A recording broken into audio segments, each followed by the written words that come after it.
little stuff cleaned up, and now it's time to take care of the main objective.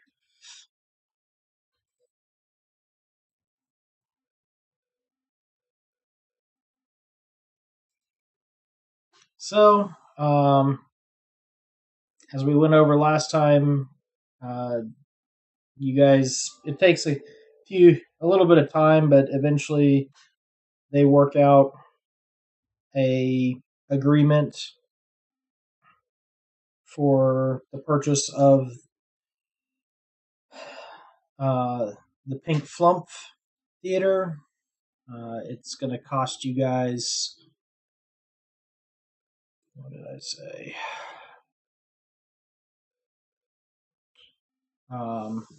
It'll cost you guys about 250 gold, probably, for your share in it. And then various actors and other groups are putting up a portion to make it a employee-owned situation like you guys wanted.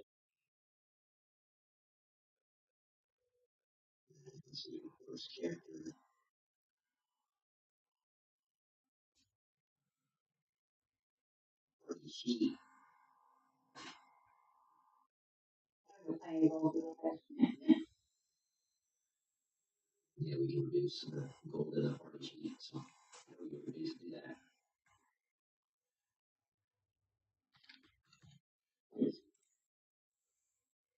So, all right. So you guys go ahead and buy into the newly liberated Pink Flump. Wishes is appreciative for getting Iokaste out of the way. And they plan on doing a rotating form of leadership if you guys are okay with it, to kind of let each person get some experience being in charge, making different decisions. And then they say that their plan is to eventually vote on who will be the official manager for public facing requirements, at least. But what they plan on doing is having the various people take turns being stage manager, and depending on their specialties and what the acts are going on that night. So with that, you guys are free to explore around the Flump.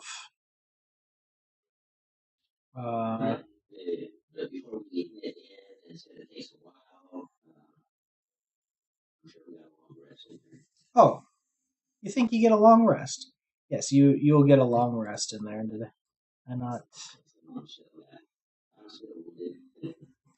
I want to clear out some stuff here and get you guys your long rest.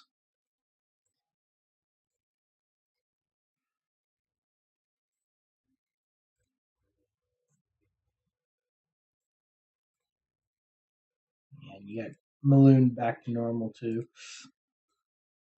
So. Yeah, and then working on my new combat muscle for Steely Dan. Yep. Upgrade, and then I'm starting to tinker in my workshop. Get some components and stuff ready to build my firearms.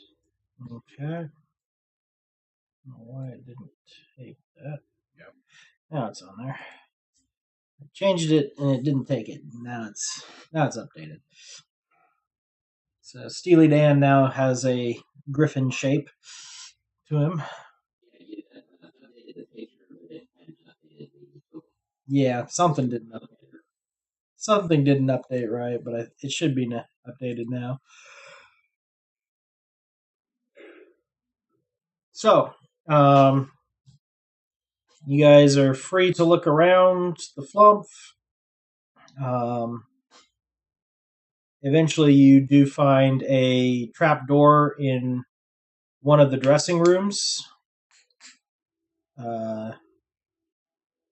The difficulty is it appears to be locked.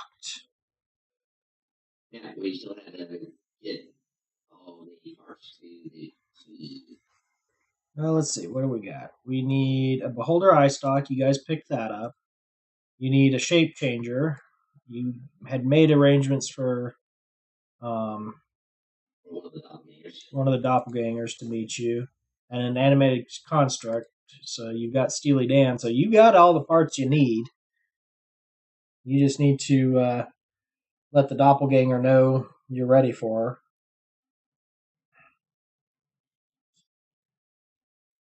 Alright.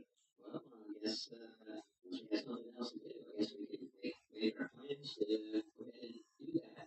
So, Okay. So you call in the doppelganger. She shows up, goes, I'm in a dressing room. What are we doing?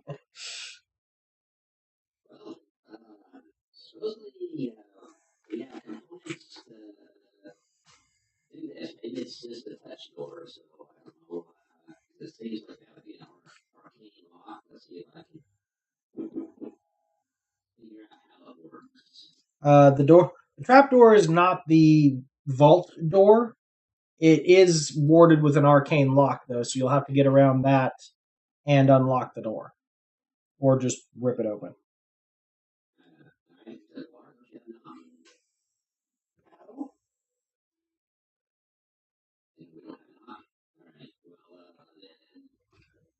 then let's, I guess we got some shopping to do. That, so we'll go get a scroll of knock, I guess. I mean, I guess it's possible to make an arcane lock, but pretty difficult.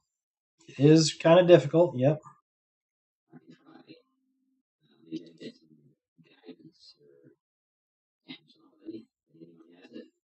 I can give you guidance. Yes. Alright. So I'll try it. And then we might have to get a scroll of knock.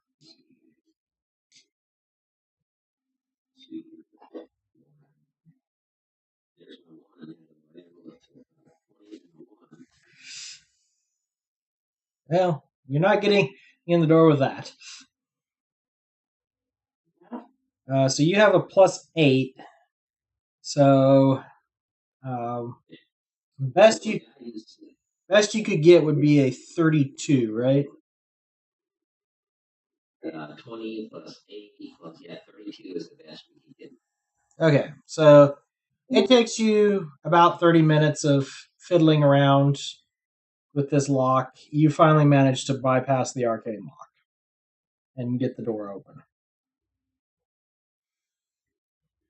Below is a 30-foot long shaft with a wooden ladder in it. Ah, there's Keith.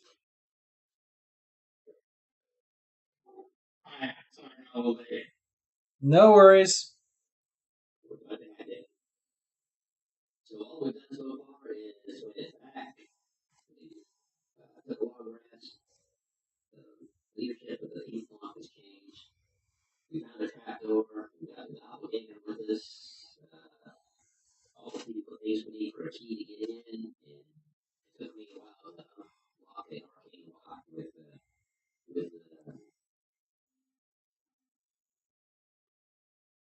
Pepper's help, and we're getting ready to go down the ladder. It's 30 foot that shaft down underneath the gear that we're a part of or stuff. So that's where we're at.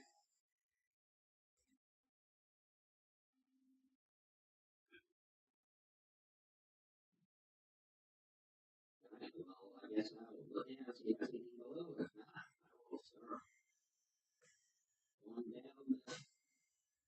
the ladder and open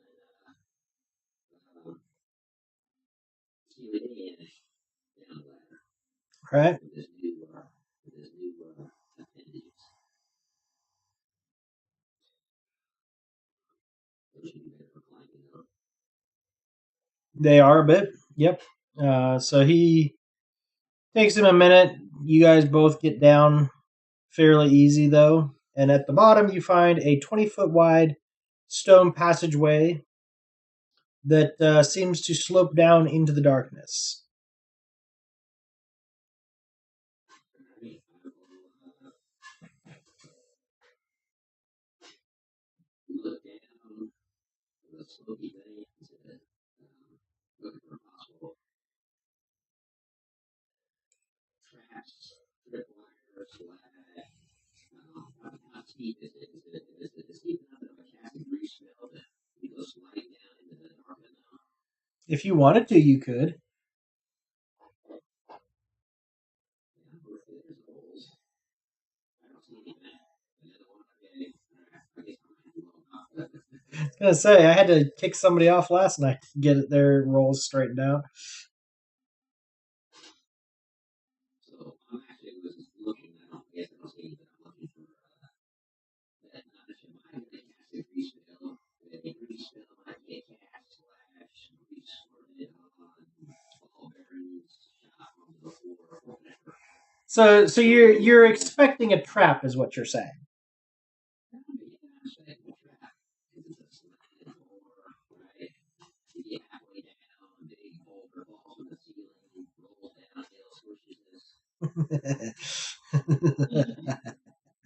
I wouldn't do something like that to you, would I? Not a chance.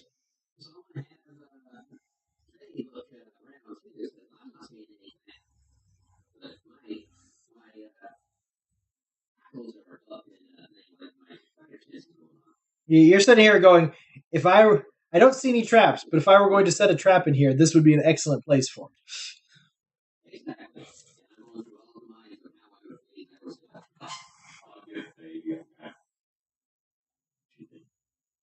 All right, roll that d4. All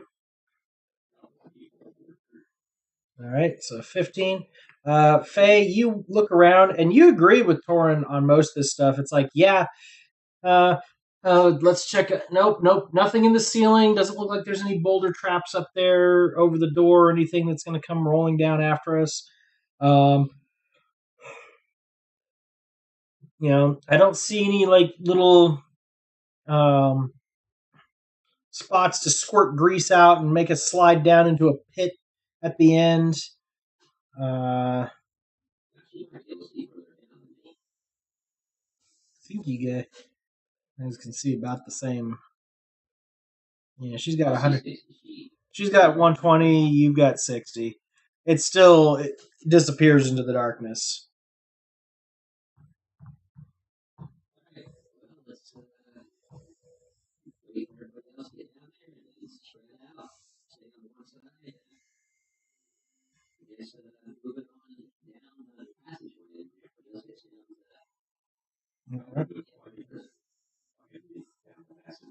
You're going to move quietly down the passage?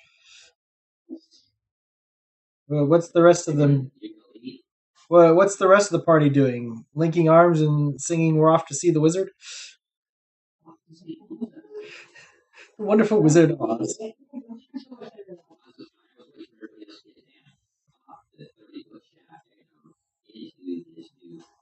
I know. I was being facetious about the. I want to move quietly down the corridor. It's like, what else are you going to do? Yeah, loudly and announce your presence.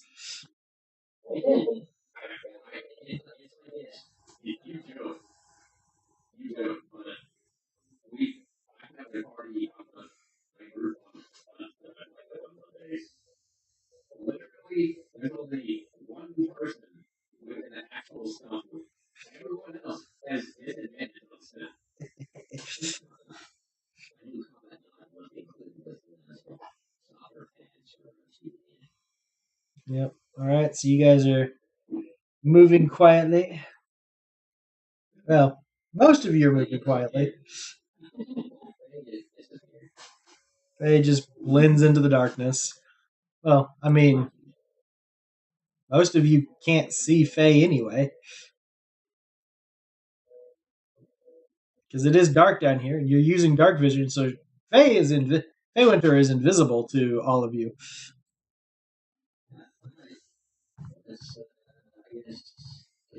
So Faye Winter, this is the perfect time if you want to take care of any pranks or any slights that have happened thus far in the game. This is the perfect time to rectify any of those because they can't see you.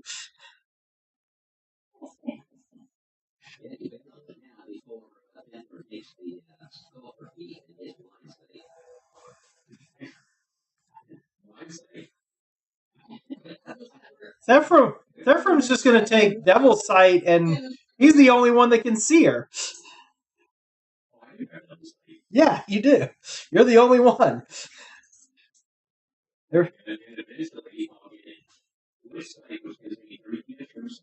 Ooh, boy.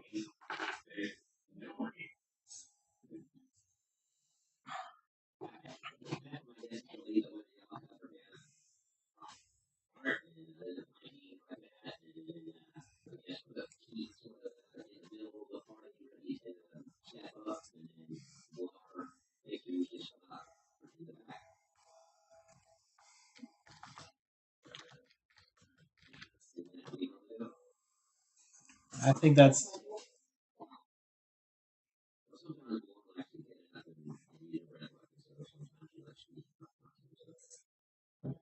There's only 5 of you, but I think that applies.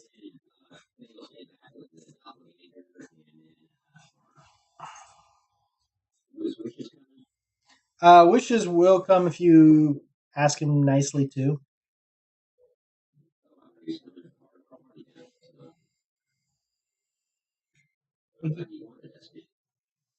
He will again if you ask him nicely. Blar hasn't gone to talk to him about potentially joining Dragon Power together.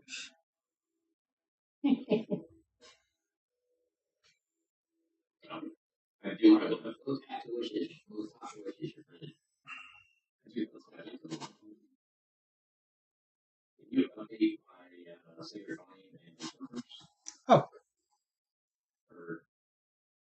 you need tier 2 new stuff. Okay. 1 second.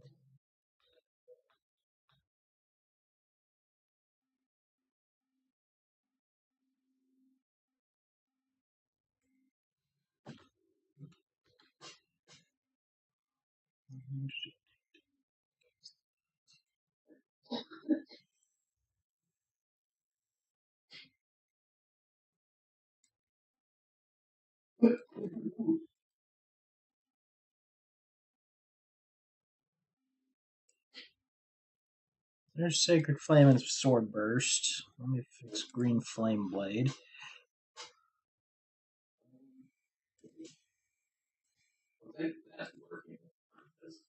Well, you need. Yeah.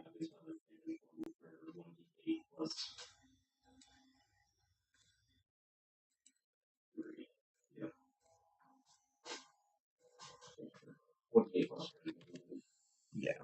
There you go. All right. There's that. Let's see. I'll fix those. Okay, so you guys continue while I take care of this. Yeah, there's some of it that it's just for upcasting it for you since you don't have any other option. It's just easier to. Oh yeah, you can do that as the first level. Mhm.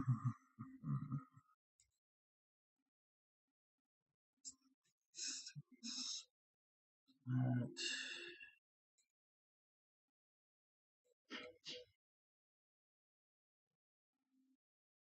There. So, what are you guys doing?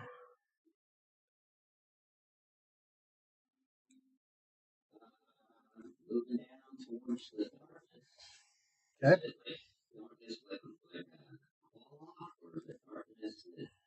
Well, you start walking and keep walking and keep walking and keep walking, and you start getting the feeling you're about 100 feet underground when you come across a very large, ornate door. This door has dwarvish runes on it, 20 foot high, 20 foot wide, and is engraved adamantine.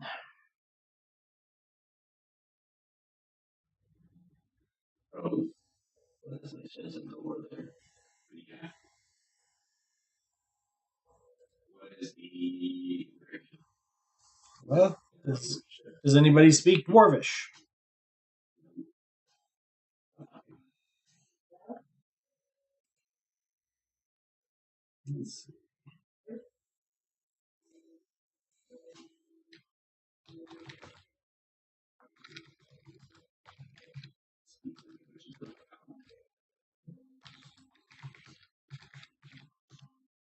Nope. Nobody understands what the door says.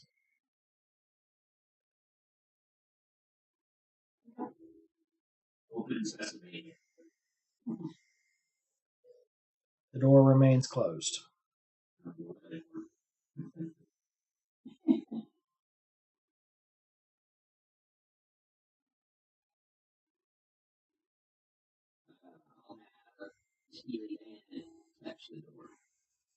All right. You see a circle on the door light up.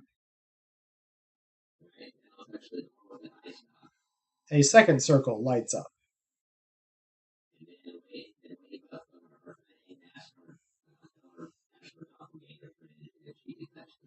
All right. She'll touch it, and the third one lights up. At this point, the doors slide into a couple of pockets on the side of the wall, leaving you a 10-foot wide passageway into the vault.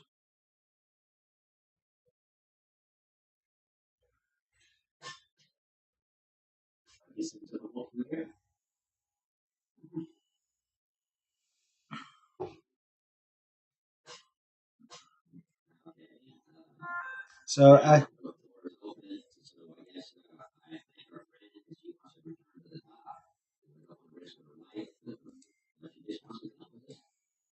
she will head back to the surface. She is not.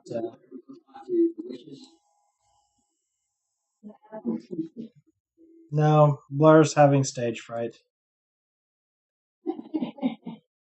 Blar's having performance issues.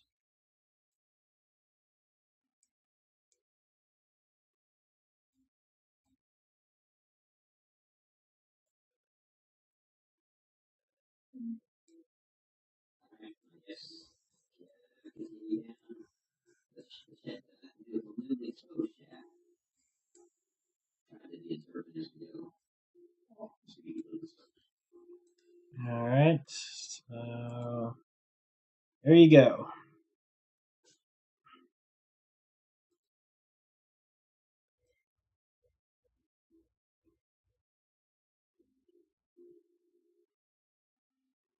As you enter the next room, you can see three age-worn columns supporting crumbling stone bridges that are approximately 60 feet overhead. The ceiling rises another 20 feet beyond that, so a total of 80 feet between you and the ceiling. Set into the alcoves are 12 sets of double doors made of iron. Each door is 10 foot wide, 10 foot high, and embossed with images of dwarf warriors in plate armor.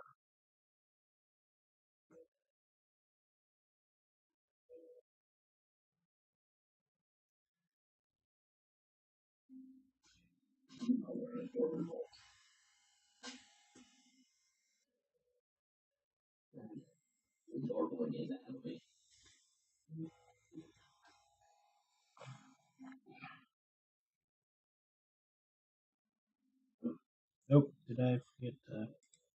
There you go. Sorry.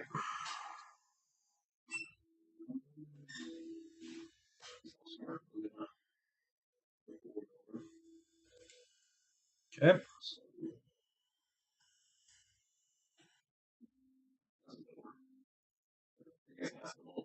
Yep, that was the vault door.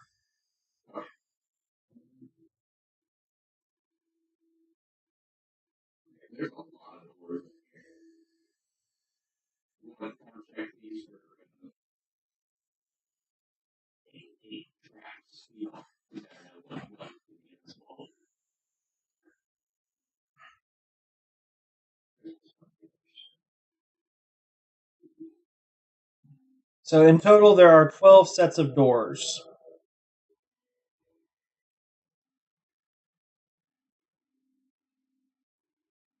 If you got an illness. This is extracting all the orders. Okay. Just roll me a general check for all the doors, Torn, instead of rolling for each individual one. Let's do this. There's the fairy check that I've done. Oh, traps, one. Roll an extra d4. You can at least get a 13. Nope. Okay, that's it. Taking Torn out of the game. His dice are rigged. Go ahead and rejoin there, Torn, and that'll probably help some with your dice issues. I don't remember who told me this, but basically at one point I got told that most random number generators use a web lookup for the barometric pressure of a particular web accessible barometer in like Massachusetts or something like that as a seed for their random number generation. And so every so often, that seed is just wonky and does weird things.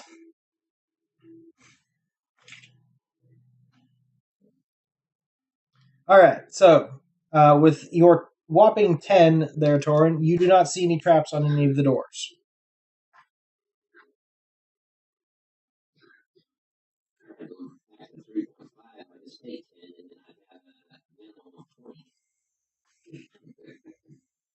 Yeah, you could still do that if you wanted to take that much time at each of these doors.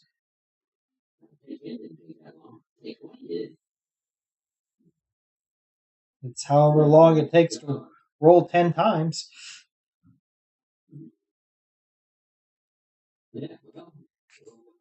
It'd take you a couple minutes per door, but if you wanted to do that, you can certainly do that. So yeah, 12 doors. It'll yeah. So you do a fairly thorough inspection on the doors. Then nothing seems to come up. Doesn't seem to be trapped.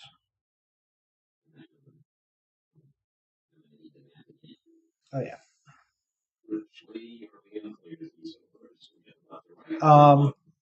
What did you say?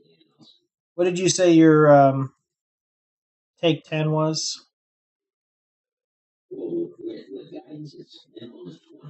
Okay. So you quickly figure out that of all the doors, there are 2 that are actual doors. They're not illusions; they're just engraved and they're doors, but they're just hung directly on the wall. So the 2 doors over on this side, right here, the 2 sets of doors here, are actual doors. Yes, the rest of them are all just like glued to the wall. Yep, pretty much. Very fancy, very decorative, but very useless.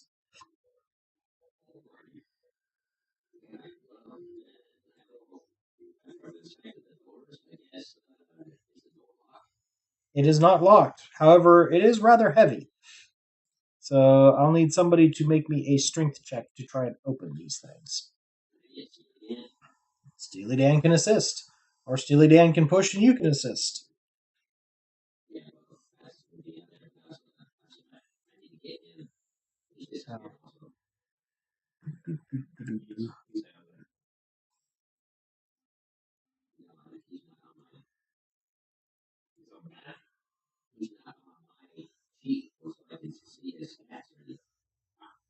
Did you get the... Yeah, okay.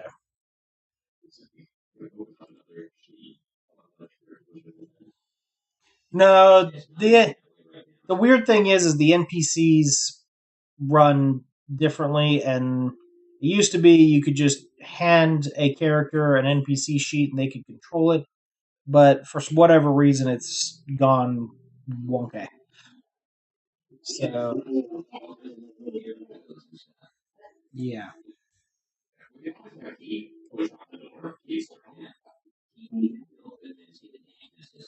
Well, Steely Dan has a 18 with assistance.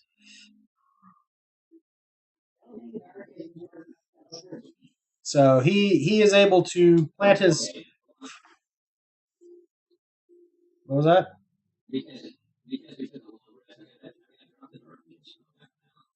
Oh, should have it on her. Hmm. Well, the effect is on her, but it's not giving her the actual benefits. So let me fix that on my end.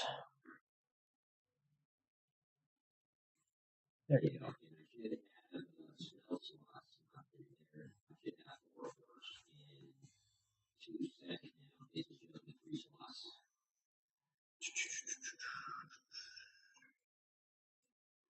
Yeah,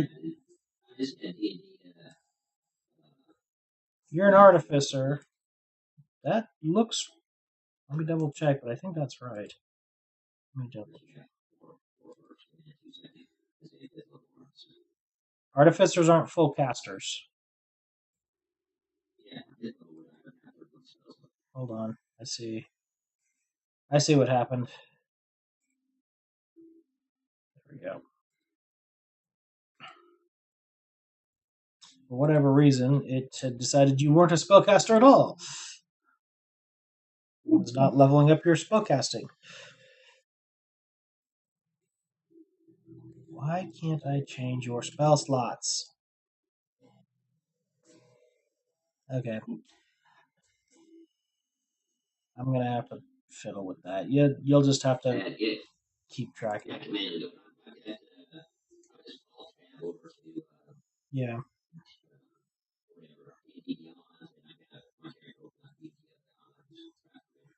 Yeah, I don't know why it's doing that.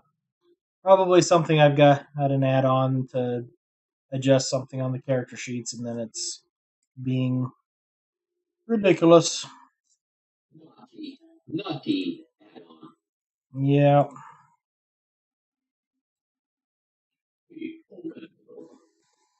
You open the door. All right.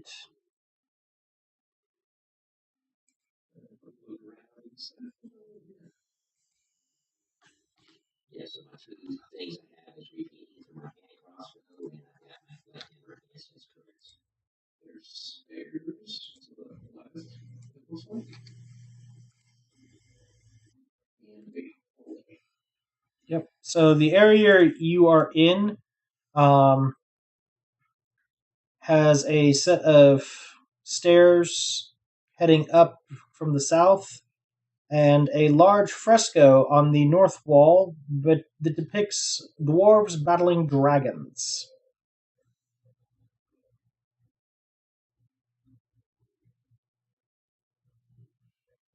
So that is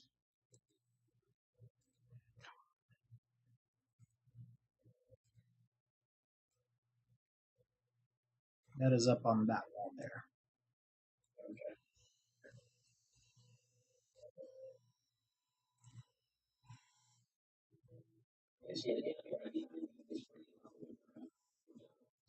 Yeah.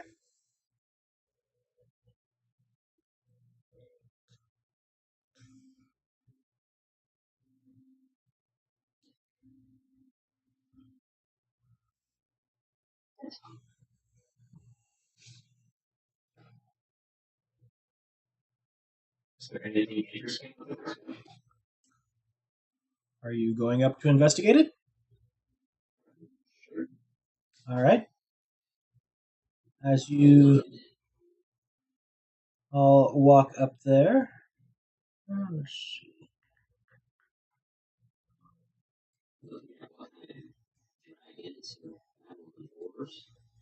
It's goblins, actually. Nope. Goblins. Nope. Nope. I said depicts dwarves battling goblins.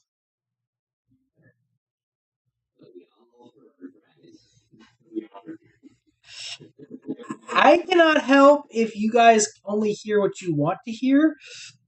If we really have to, we'll go rewind the tape and find out. But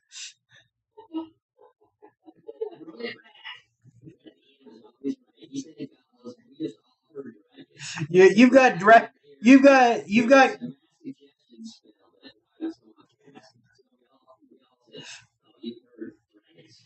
yeah.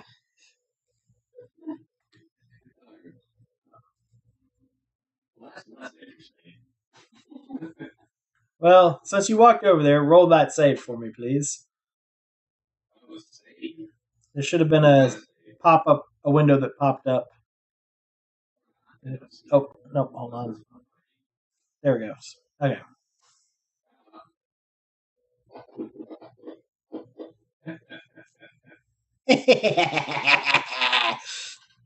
um. So Keith and Torin, you believe that this fresco is the most interesting thing in the world, and you must study it and protect it with your life.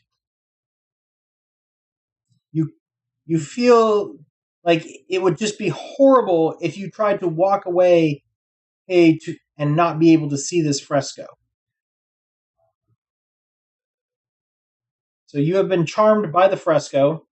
You cannot willingly move out of sight, and you will attempt to defend it to the death. If you are moved away from it, you will do your best to find your way back as quickly as you can. You can't take any rests while under the effect, and you can repeat the saving throw in 24 hours.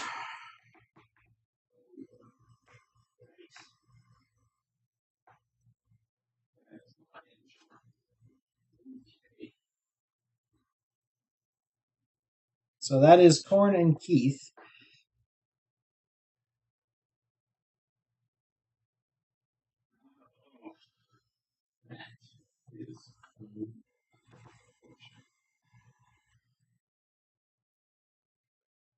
Steely Dan will stand back here and just whine.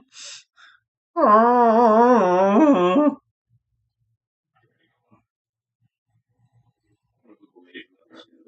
right.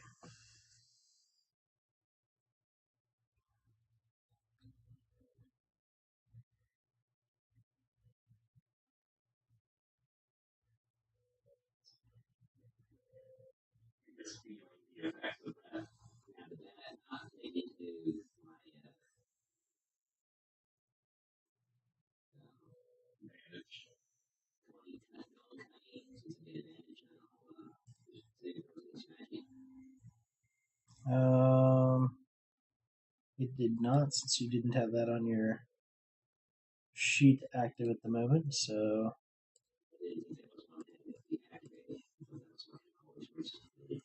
well, it is always active, but if you don't have it active on the combat tracker, the system won't automatically reflect it.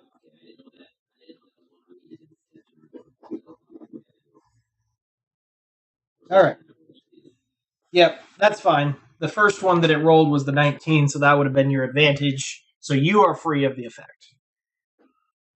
So it's just Keith that is now enthralled by this fresco.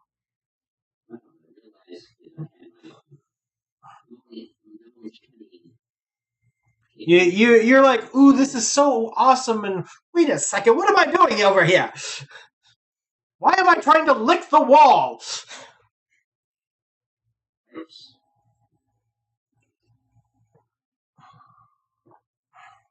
So, what's the rest of you guys going to do about this that Keith is just like, "Mmm."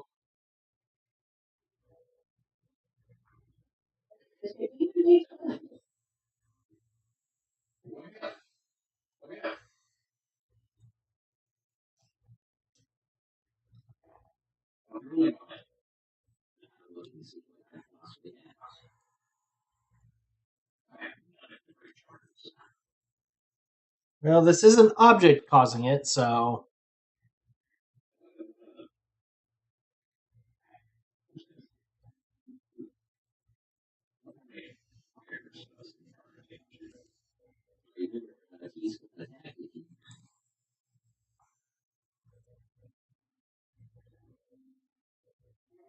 we can like tie him up first. Over here. They're probably correctly approached. I was just checking to see if I can use a minor illusion or something.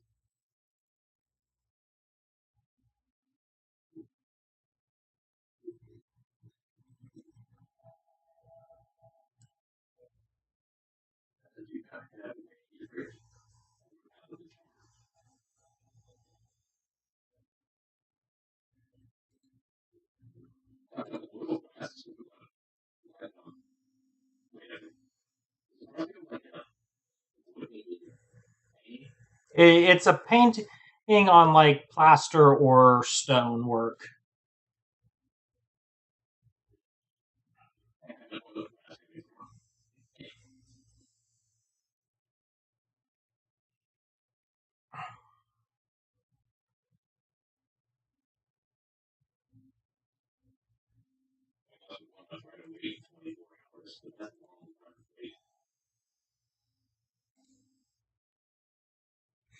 That is a rather long wait.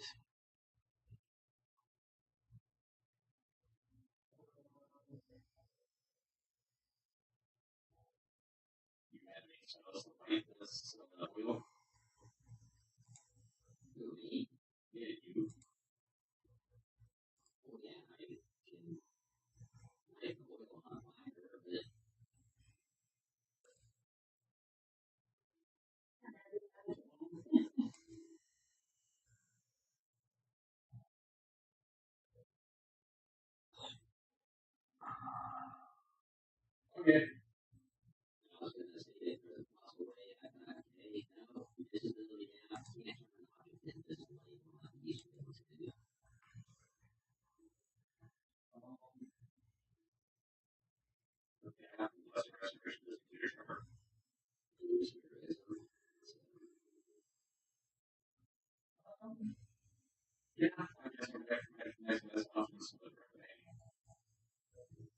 Well, this isn't on like canvas. It's literally paint over stone. Yeah. Yes, it is painted onto the wall. It's like a giant mural.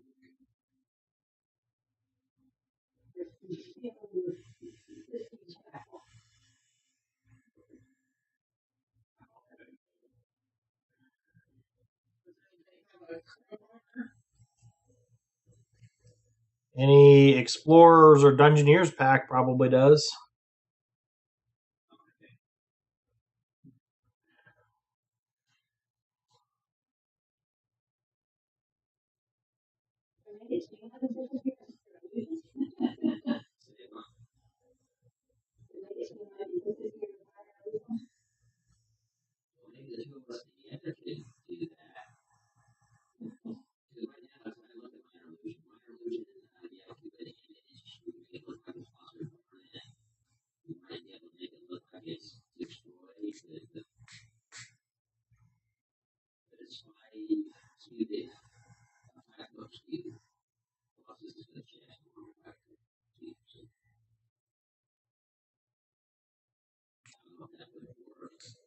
It is a 20-foot square fresco.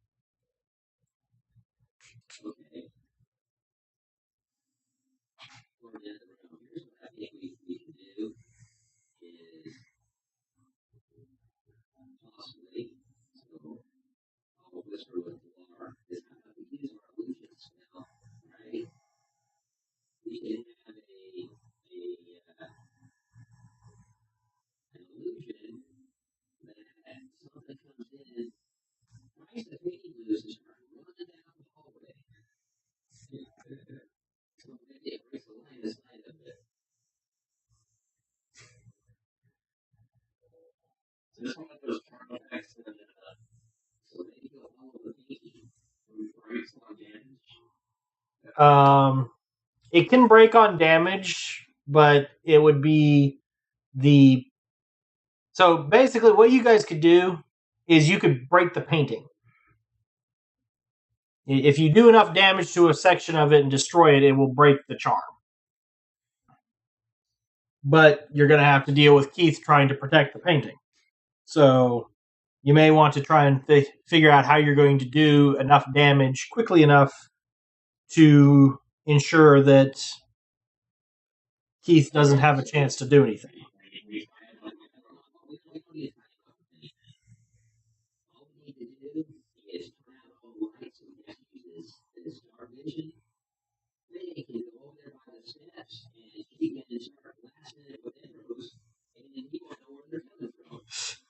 This is true.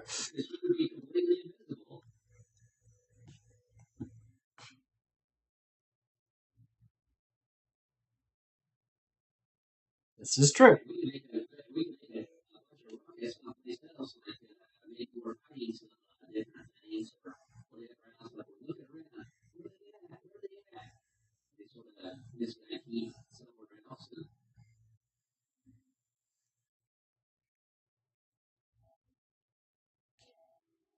Keith, what are you doing while they're hatching these plots?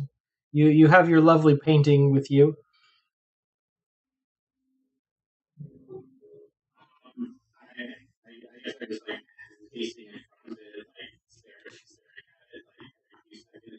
Okay.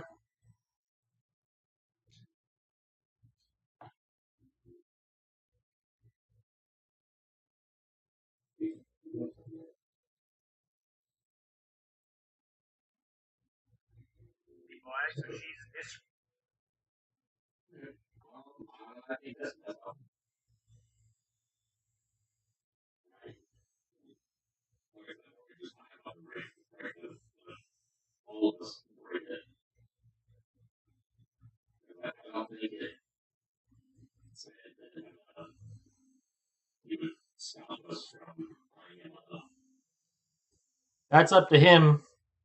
If he thinks that you're going to mess with the fresco or try and do something like that, he'll fight you a little bit, but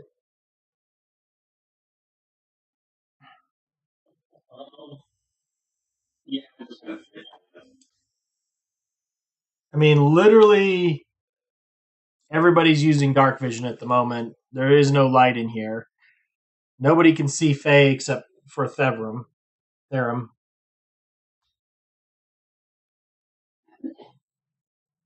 So, Faye, did you want to take a couple shots at that wall and see how much it's going to take for that to go down?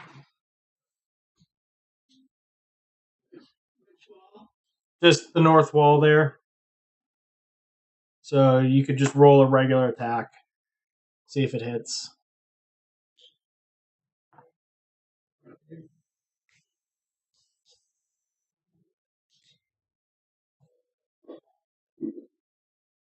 All right, that'll hit.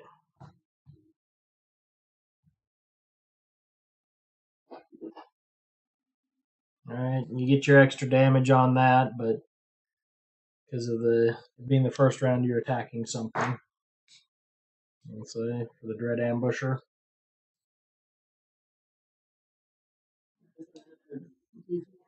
D8.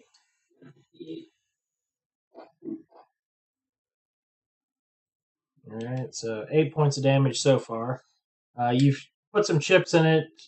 Keith, something is shooting arrows at your beloved fresco, but you have no idea where it's coming from.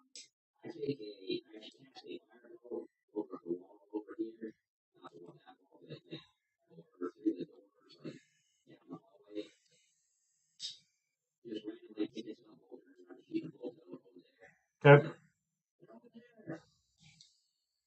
Make a deception check, please.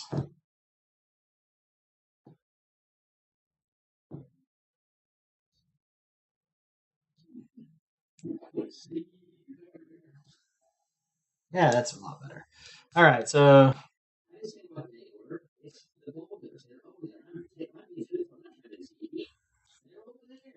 you're trying to trick him into going and attack and running away from his painting.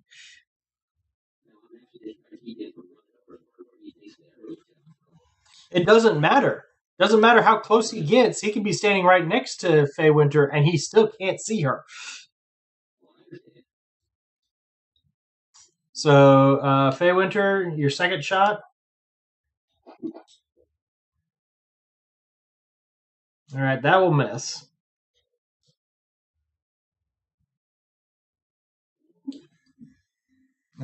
Keith, what are you doing? You've got arrows flying everywhere, firebolts going down the hall. Your painting is under attack.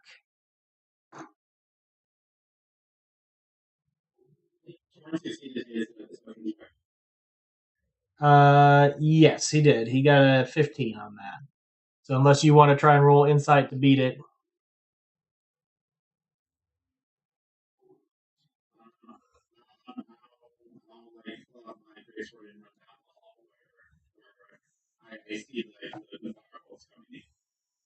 Okay. So Keith goes running off. You guys have free reign. It takes you a couple of rounds, but the fresco is, you manage to destroy a 10-foot section of it, and at that point, Keith, you feel this wave of kind of confusion wash over you as you are no longer compelled by the fresco.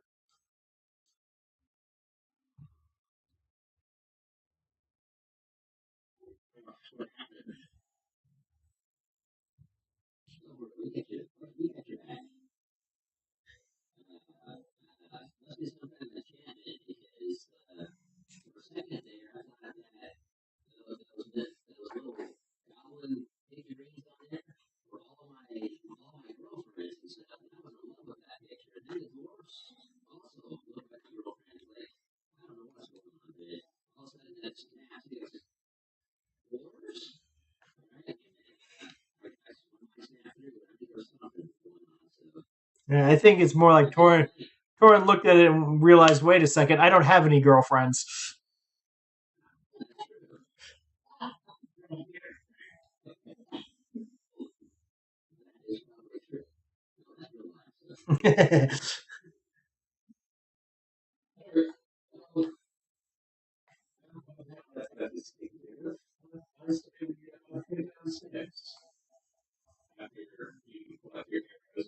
Well, it's actually you'd be going up the stairs. Yep.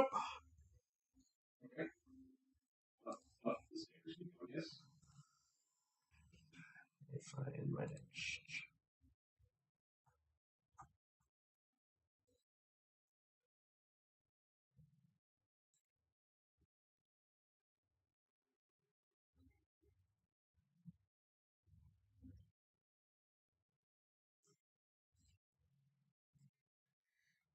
So as you come up the stairs, you'll find yourselves over here.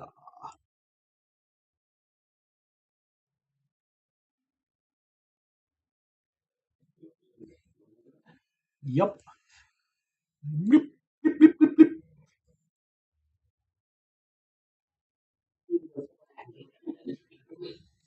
Okay.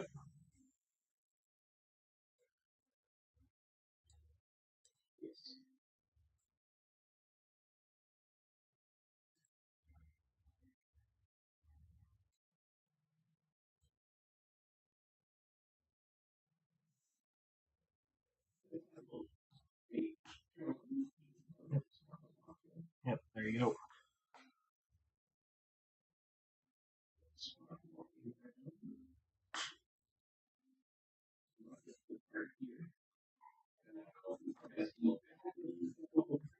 So from there, you see a 20-foot high hall with 3 pillars running the length of the hall, carved to resemble warhammers. Their square heads are pressed against the floor, and the shaft reaches up to support the ceiling. The west wall bears a cracked mosaic depicting a dwarven smith at a forge, crafting dwarves out of black metal and diamonds. And then there are 3 archways in the east wall, leading to crumbling bridges that span over the entrance foyer. Each of these end in adamantine doors. The bridges do look to be rather precarious.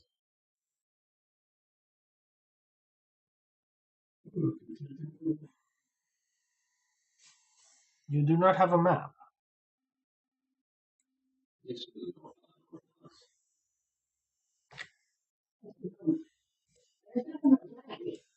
Yeah, it didn't update. Hold on. Yeah. There you go.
The only other real thing you guys notice in here is right down here.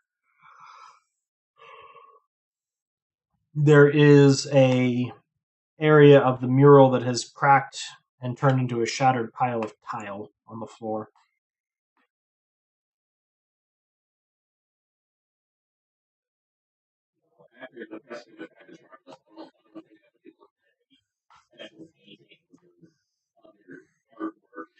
Well, I mean, you're already close enough coming out the door to the big picture on the wall, all to the west, that you would have gotten charmed anyway.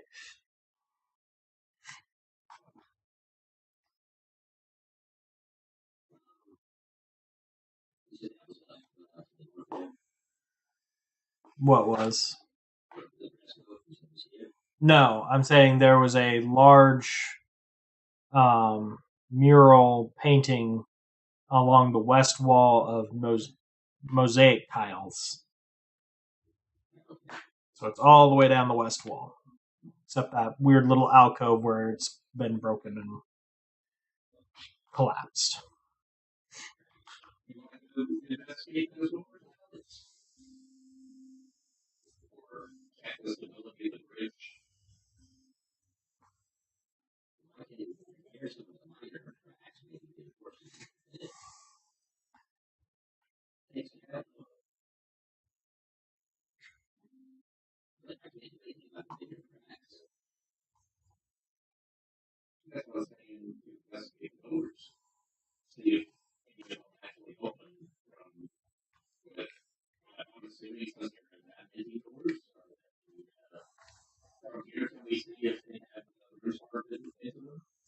Um,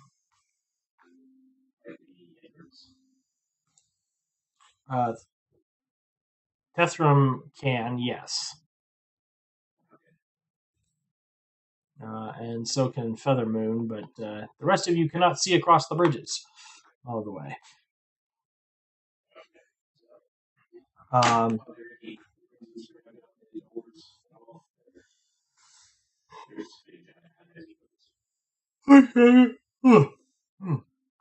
um, as far as you can tell, there are no special runes. It looks like they just are meant to swing open.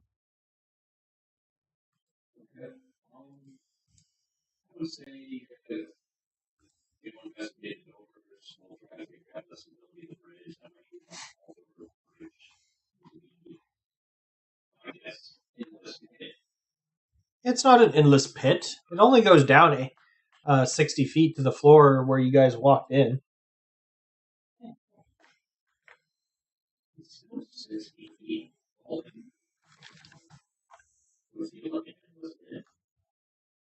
It's just far enough that you'll have time to think about how much it's going to hurt when you hit the bottom.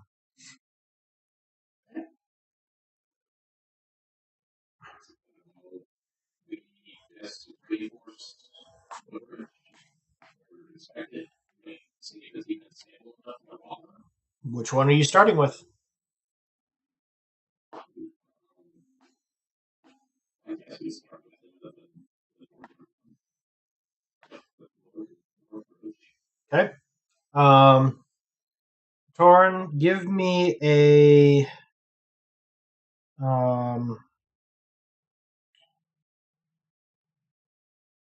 intelligence or dexterity check, and if you have proficiency with Mason's tools, you can add your proficiency bonus.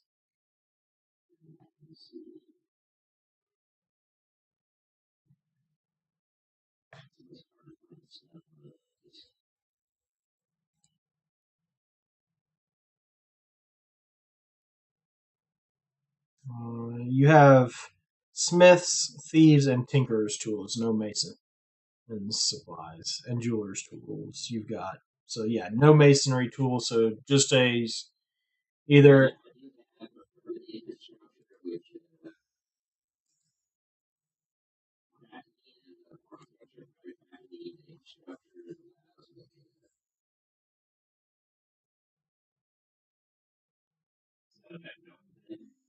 No, that's his background.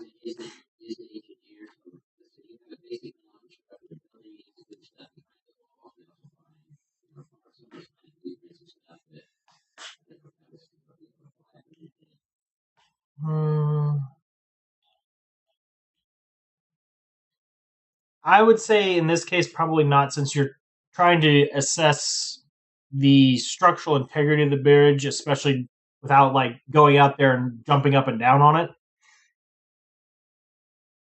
This is a case of you're trying to decide, is the damage I see compromising enough that it will cause the bridge to collapse if there is somebody on it.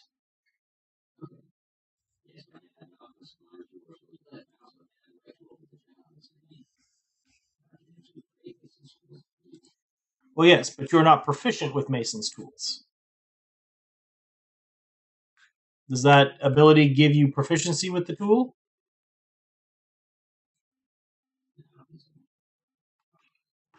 Yeah, no. So basically, what I was doing was, if you had proficiency with Mason's tools, you would be a little bit more aware of like how the cracking of the mortar and stuff like that would affect things, since you work with it regularly. But because you're not proficient with it, it's just going to be a dexterity or intelligence check.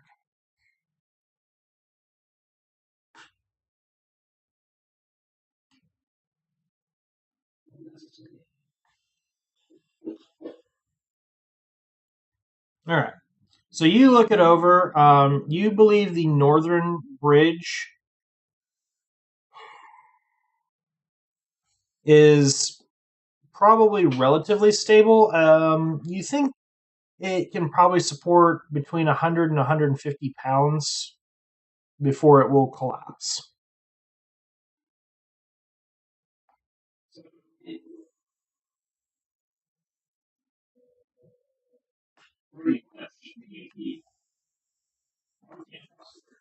Well, I mean, it's especially in the cracked portion. I mean, you could walk out because there's pillars in the center that support it. So the first, like for the first bridge, the first portion is safe, but that second portion is compromised, and 150, 150 pounds would probably cause it to collapse. Of course, you could send Torin and Blar over there to look at the door and come running back rapidly if need be. With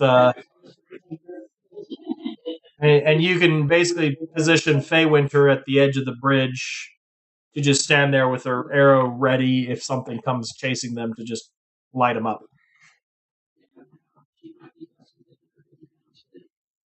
She probably is. But I'm saying she could just stand there ready to shoot anything that came across the bridge.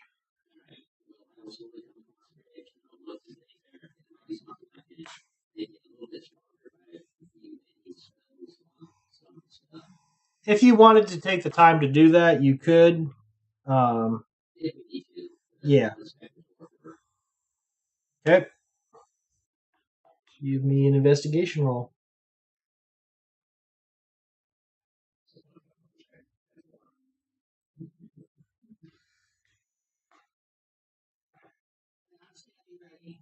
Yep. All right. You investigate the door. There does not seem to be anything special about the door.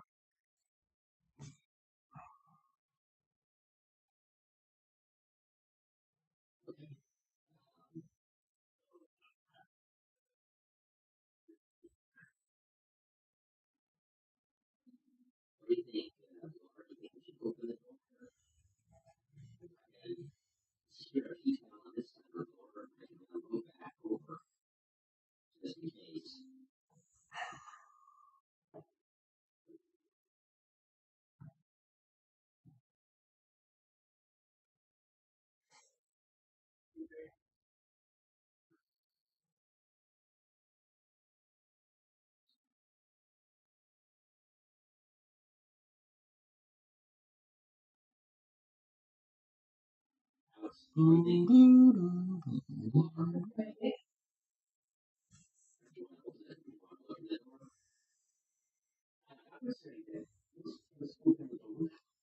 I mean, we can always run back across the bridge. Like, dude, you're over there on this side of the bridge. Be quiet. You're on this side of the bridge. You gotta open the door. All right. So you open the door to find a room with a 10-foot tall painted statue of an armored male dwarf. He is wielding a battle axe and wearing a mask at the back of the room. In front of the statue, set into the floor, is an adamantine trapdoor with a pull ring along one side.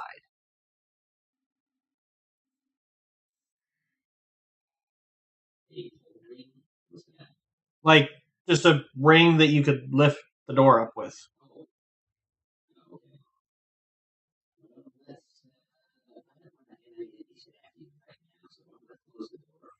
Okay.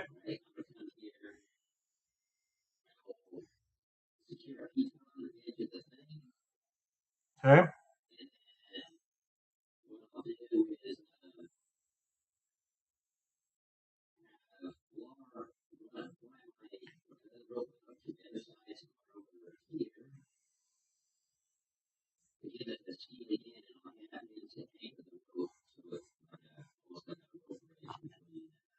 Okay, so Steely Dan will fire his piton implants in his feet and lock himself into the floor.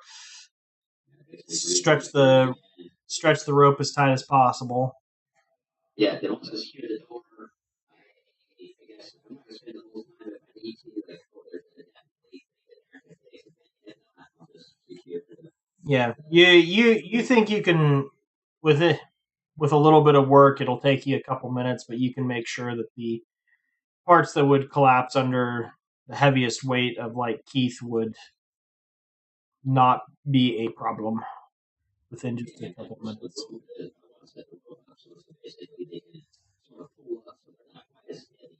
Yeah.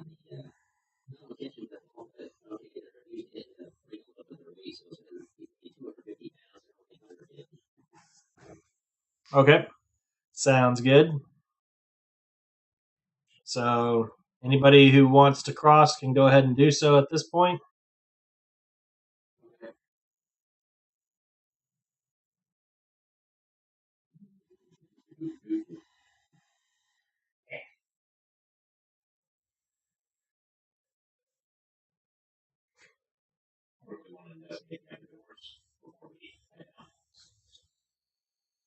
I mean, the good news is you could just have Blar fly to each of the doors if they're not locked and have her open them and see what's in each room. And if there's something that wants to chase her, well, she just flies over the edge of the bridge and lets them stand there and decide what they're going to do.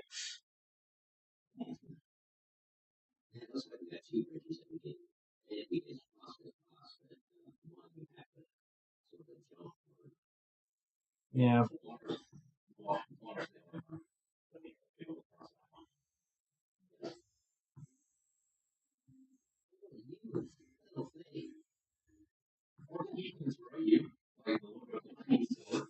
Throw the dwarf!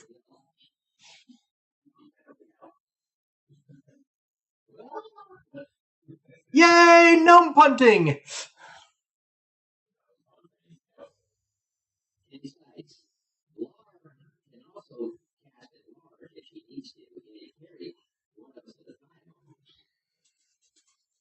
This is a possibility.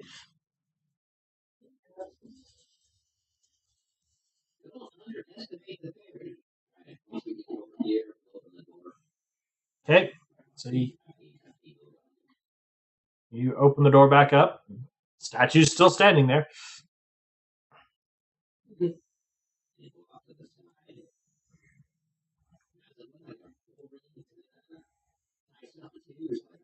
It looks like it's there to pull on to lift the trap door up.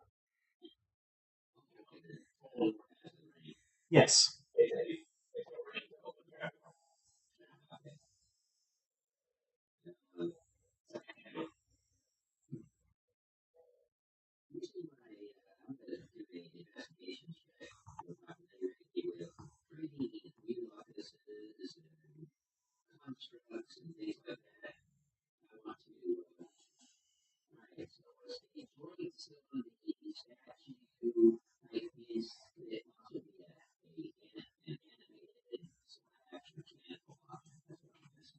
Okay, go for it. Sure.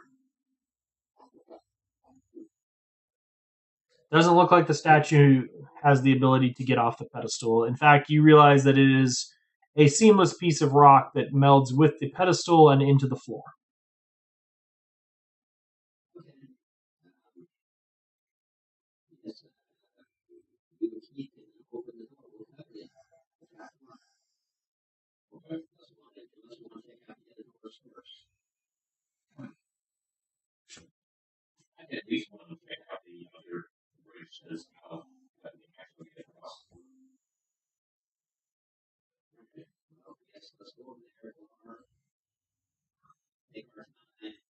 Yeah, Keith, you figure, or Thorin, you figure out that this bridge is kind of in the same condition as the first one.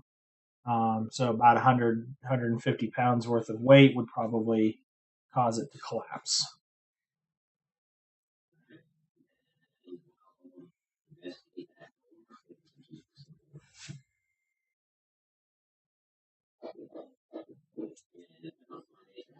No traps.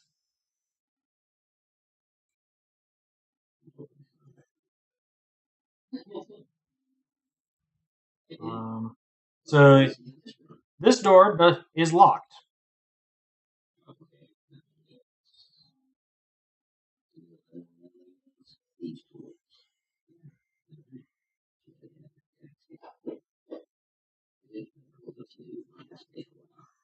So you start trying to get your tools in there, and it feels like something is deflecting your tools. You can't get them to work quite the way you want them to. And you realize this feels very similar to the arcane lock you had to thwart earlier.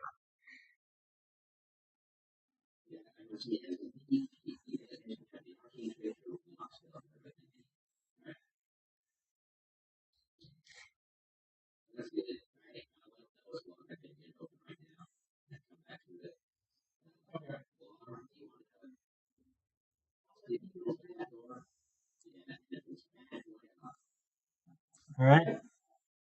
So adamantine door. This one is not locked. As you open the door, you see 4 suits of rusted plate armor standing in the corners of the room. Each of them are draped in cobwebs, and there are dwarvish runes on the far wall.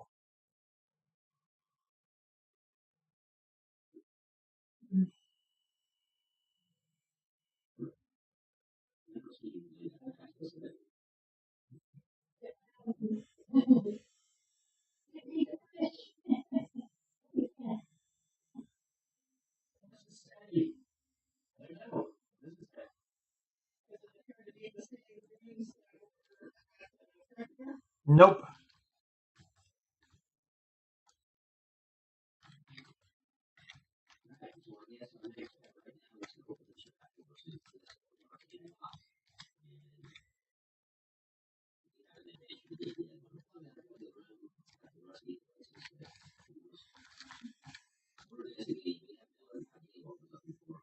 That's what the runes said for Blar.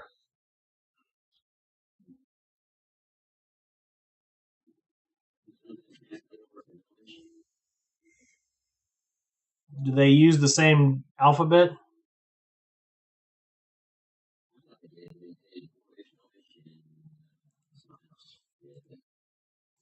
I know giants and dwarvish have the same.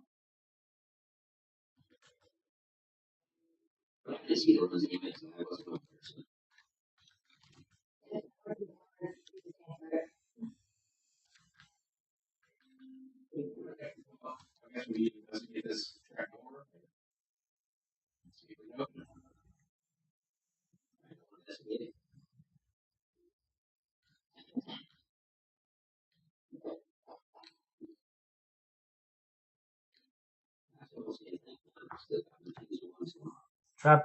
Hey, you got a lot of good rolls earlier.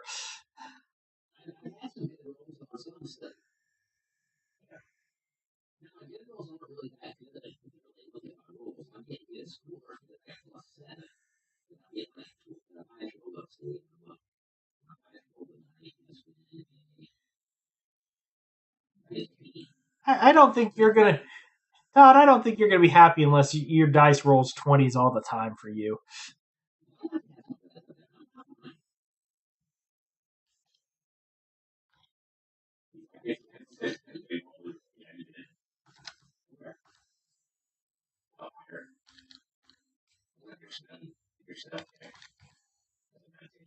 So I'm just gonna say, since Blur has minor illusion, she can um, make an illusion of the runes. That's what you understand from dwarvish to gnomish.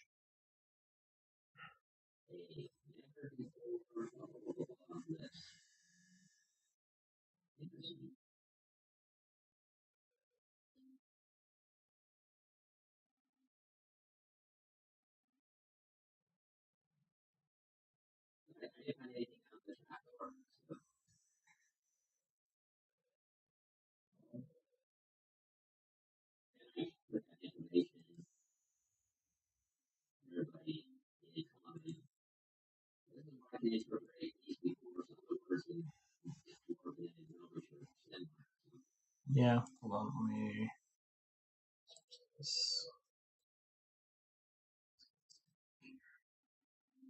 There you go.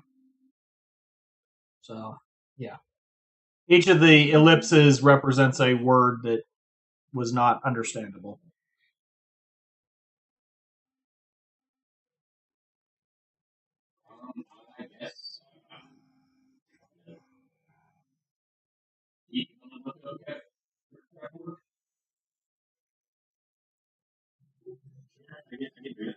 Keith's lifting the trapdoor up. Anybody assisting?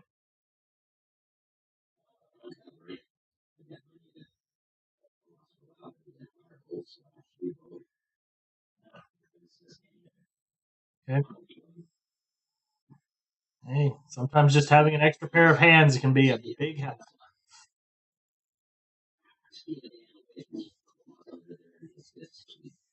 Okay. So Keith, you pick up the ring and you kind of give it a tug, just just testing it, and you hear a click as the statue's eyes blaze with fire and a ray of flames comes flying towards you. You are not able to dodge out of the way, and you take 24 points of fire damage. That was a high roll.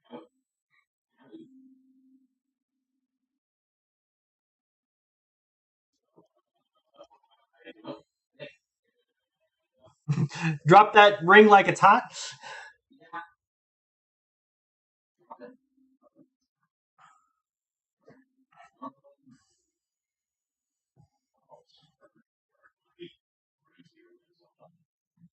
Okay.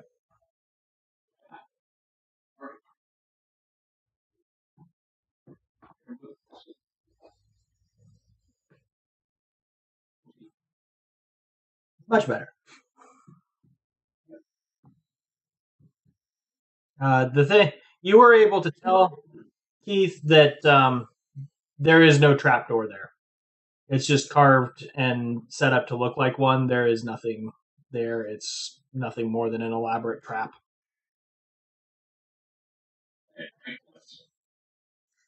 Yes, you did not give them the treat, so you got the trick.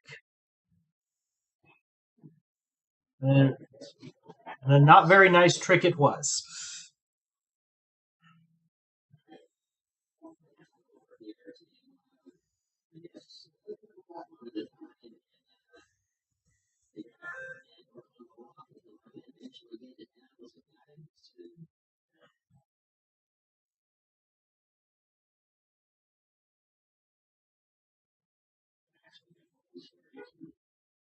Yep.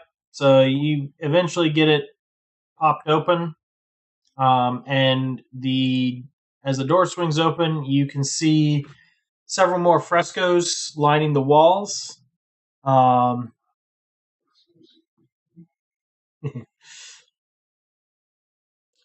there is on the north, east, and south walls are frescoes of dwarven smiths at work in their forges, and an iron anvil sits atop a raised stone block in the middle of the room. Both fixtures are draped in cobwebs.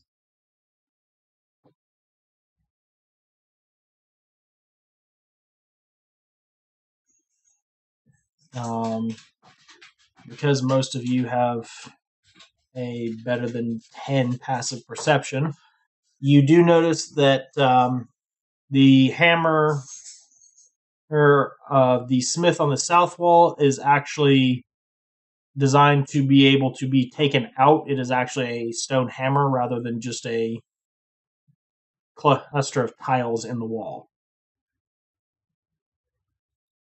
And on the hammer it says, Let hearts be lifted and battles won."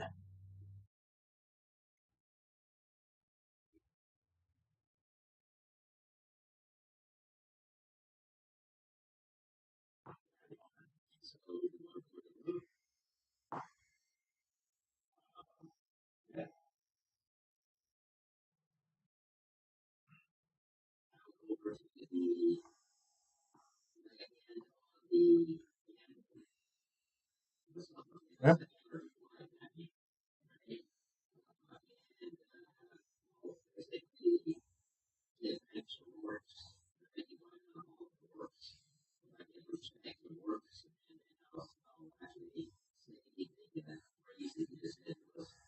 Yep.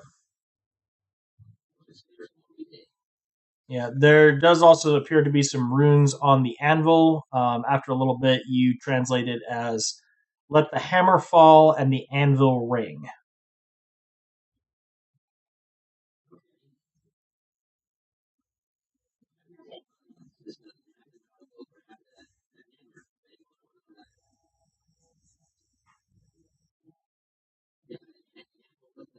I'm assuming you guys are all joining him in that room.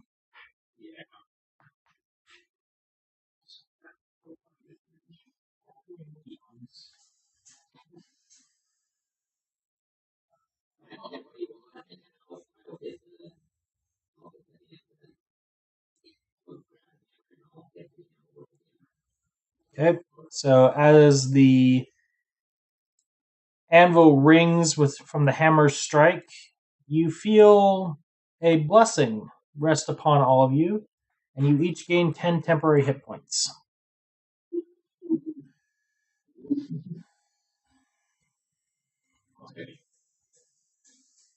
Better than, as my grandfather would say, it's better than a kick in the teeth,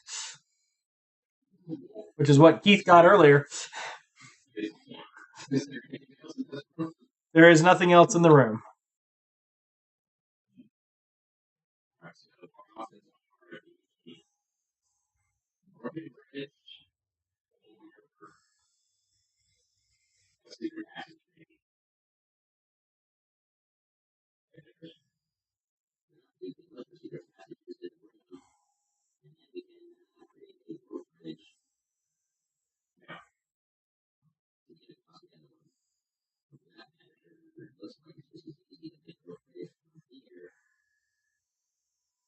It probably would be more stable to go from there straight. If you made it and then just basically told Blar to take it over and anchor it.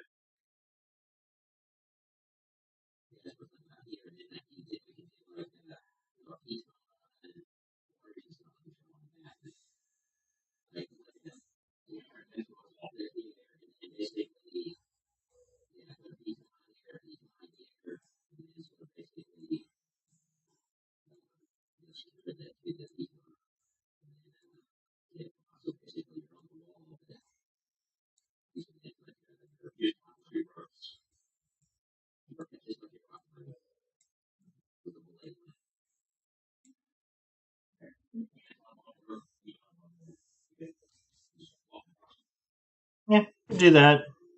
Could weave some ropes together to make a something you could walk across. However, it is up to you guys.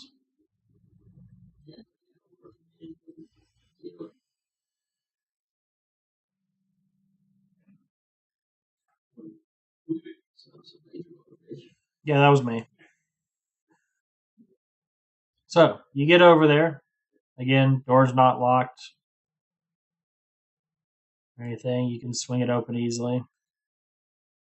4 suits of rusty plate armor without their helmets. Dwarf sized, dwarvish runes carved into the far wall. Now that you're here and looking at it, you guys can roll me in a religion check.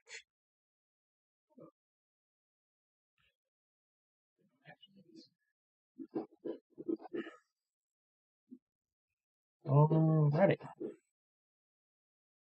So Dethram, Keith, and Torin, and Faywinter, you all recognize one of the words that you was not translated earlier as Durhamthons, and you recognize that as the dwarven god of secrets. So now when you look closer, you can figure out it reads a something.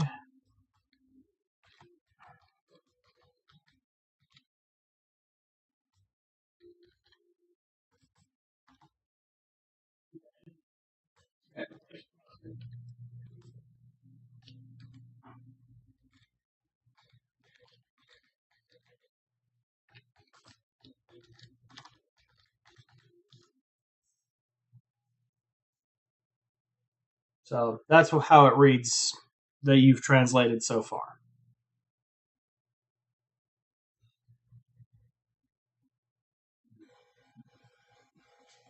You can guess it probably has something to do with secrets since it's the dwarven god of secrets, but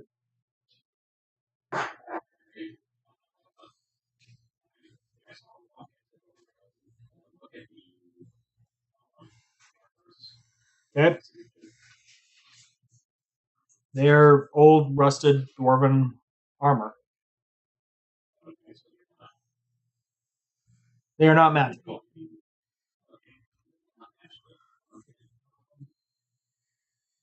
They also do not look like they would animate like a helmed horror or animated armor would either.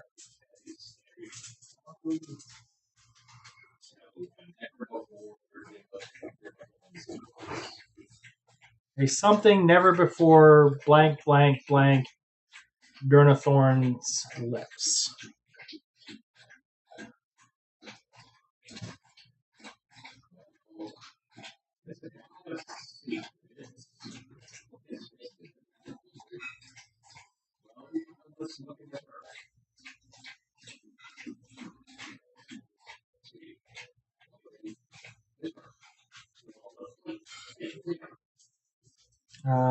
Torin, did you?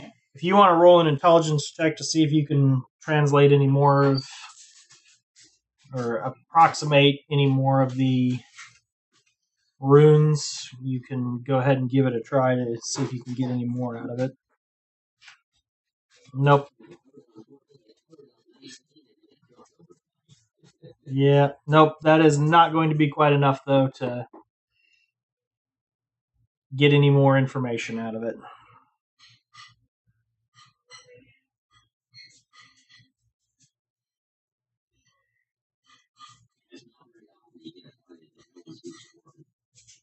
Yeah, it is kind of rare.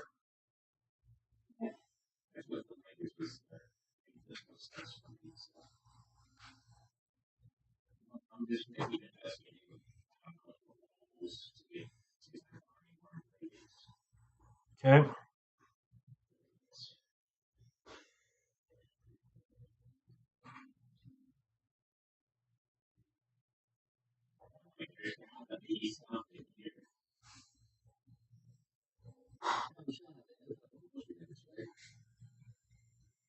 What other double doors?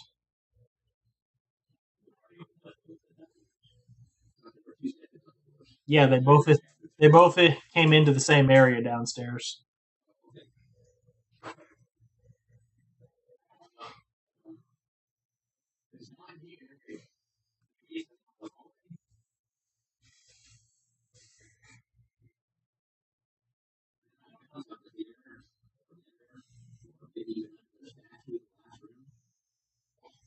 Well, Torin, you're pretty sure the statue was part of the floor.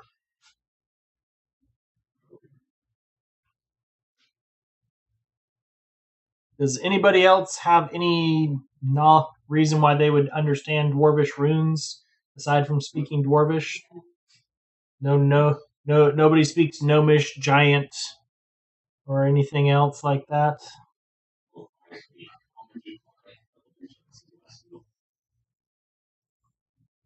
Okay.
I mean, the easiest thing would just be tell Blar to go fly up there and get it.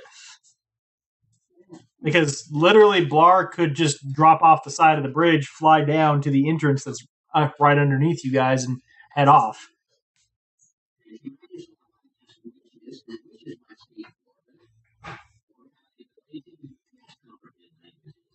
It's entirely possible.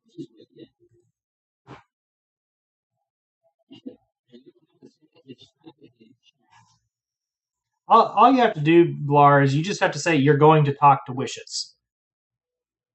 You don't have to tell me what anything. You just have to go actually talk to him.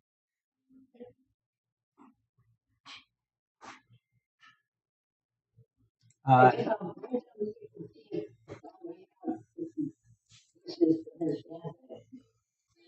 yeah, Wishes unfortunately does not speak Dwarven, but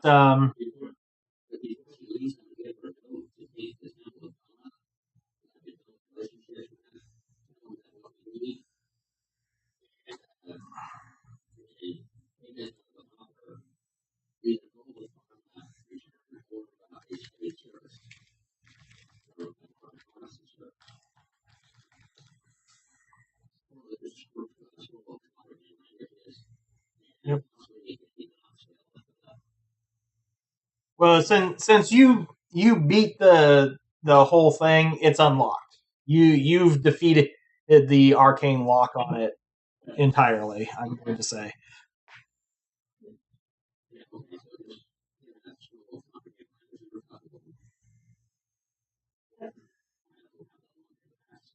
Comprehend languages lasts 1 hour.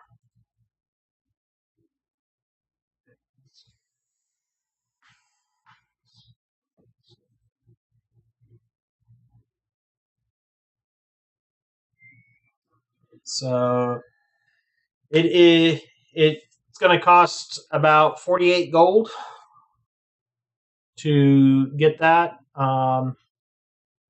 or you can promise a week's worth of Torin's time helping make basic parts and supplies for some of the kits they use for the younger acolytes when they are trying to teach them how to prepare and build these constructs overall.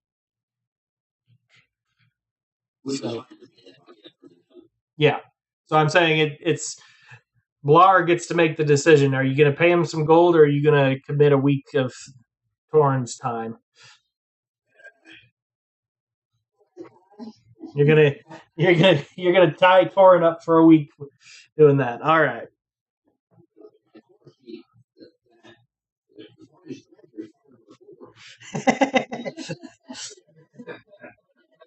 Getting a little heavy on the draconic side there, eh, Fairy?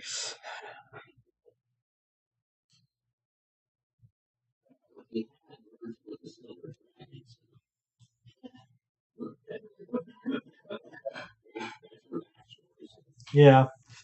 All right. So you get back a little bit later with a scroll of comprehend languages, and what it says on the wall is a secret never told will part Durathoin's lips. So one of you has to come up with something that your character has never told anyone else and say it aloud.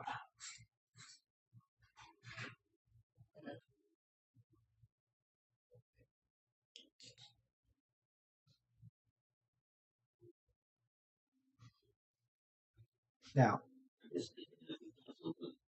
I will also say this. You can just say that your character is the one to do it. I'm not going to make you come up with something on the spot like that in this case.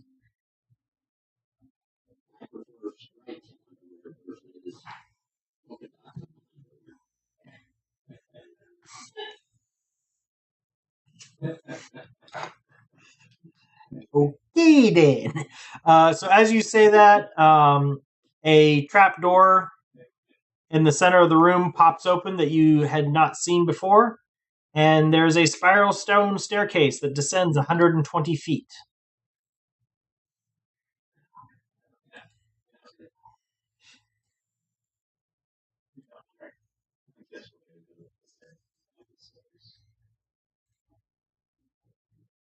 All right. Alrighty. So, with that, you find yourselves coming down the stairs. I'm guessing Keith is probably going to be towards the front.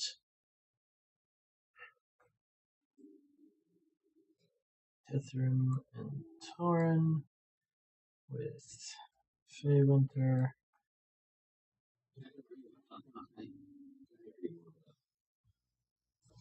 And Blar.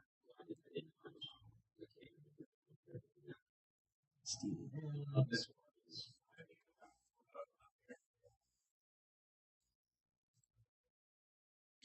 All right. So you find yourself at the bottom of the stairs. Blar has dropped herself off into the void.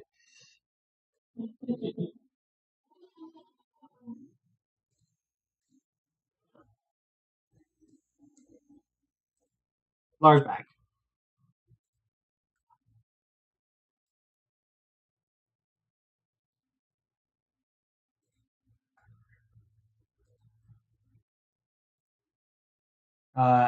Although you are deep underground, you realize rather quickly as you begin entering the vault that streams of sunlight pour down from the ceiling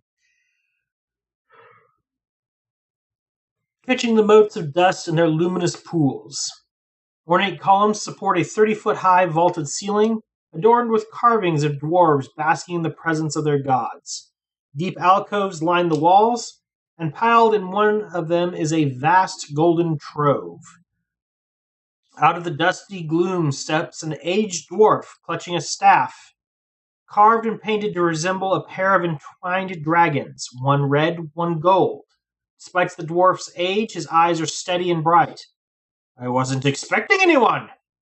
As you can see, place is a mess. Perhaps you should come back later after I've tidied up a bit. Hey, I'm I'm Barak Klanghammer.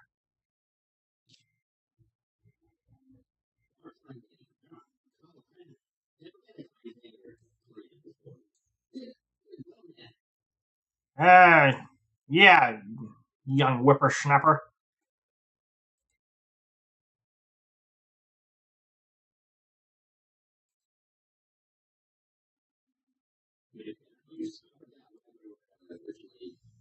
You were here for the you were looking for the gold.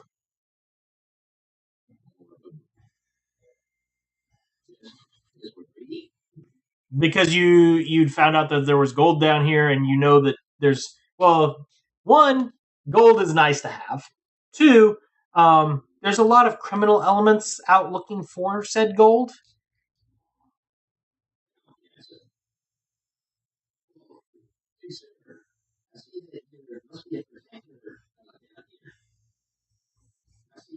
Aye.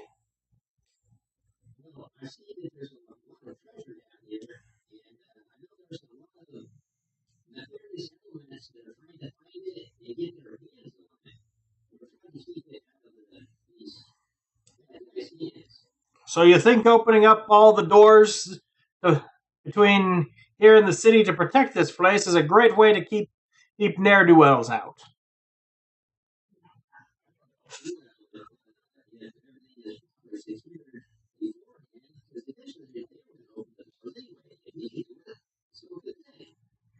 Yes, but now you've just made it easy for them to get in here.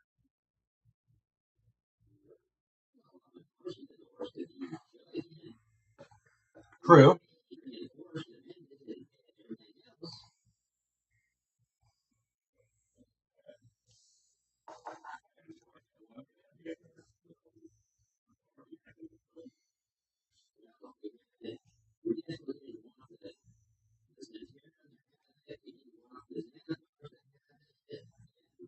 Hmm.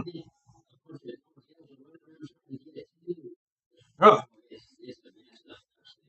well, then the gold probably should stay down here where it's safe, especially considering none of you are authorized to remove the gold.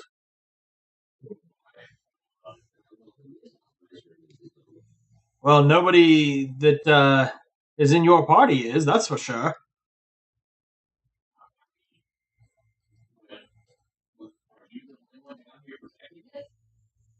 I've never needed more than just me down here.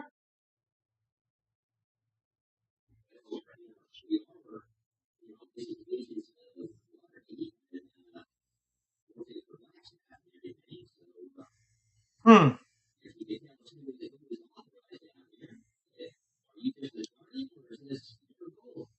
I have an agreement with the owner of the gold to protect it.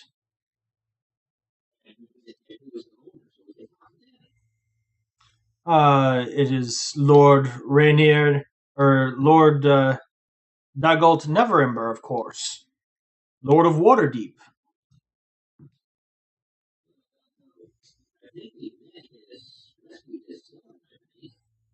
How is old Rainier doing these days? I met him ages ago as a child.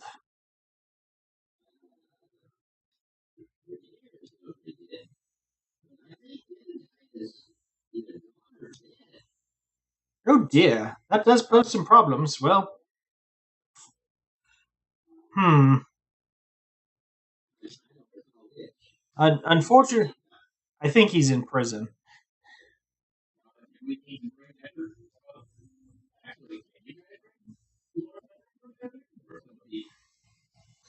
Well, unless Lord Dagalt Neverember himself or one of his appointees is, is here to authorize the transfer, I'm afraid I can't let you take anything from the vault.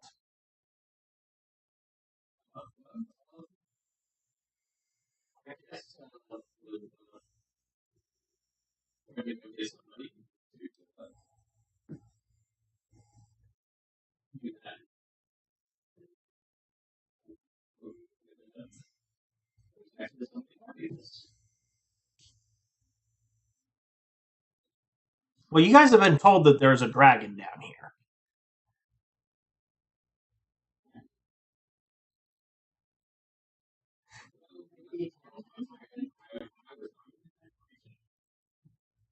The party was told in the past, yes.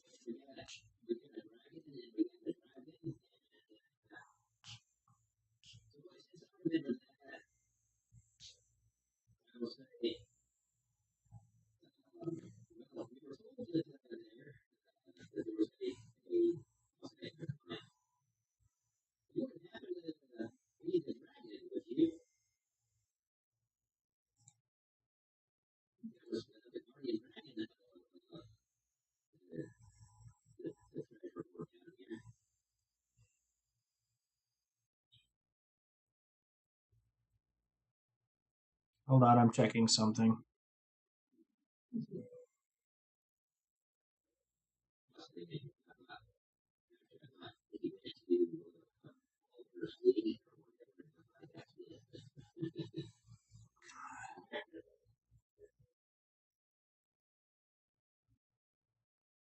Um, so he does not respond when you speak to him in Draconic.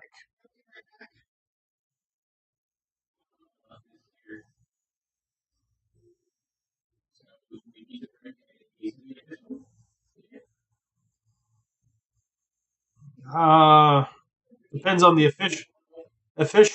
If they're a authorized vassal of Lord Neverember, then yes, they.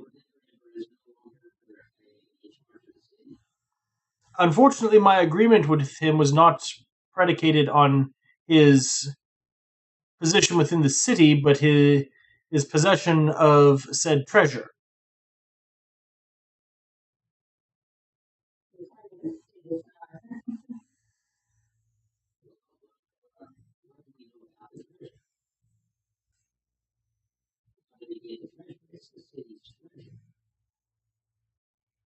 Make me a persuasion check, and you can offload this on Blar if you want to, or someone else, or Tethram. Somebody needs to make a persuasion check because Torin brought up the fact that the gold was embezzled from the city, basically. So it didn't actually belong to Lord Neverember. It belonged to the city.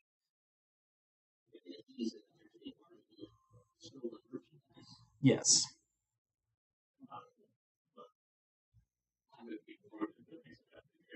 So he brought it up, but you're going to be the one trying to point out all the stuff about why it needs to be returned and not held on to. Blah blah blah blah.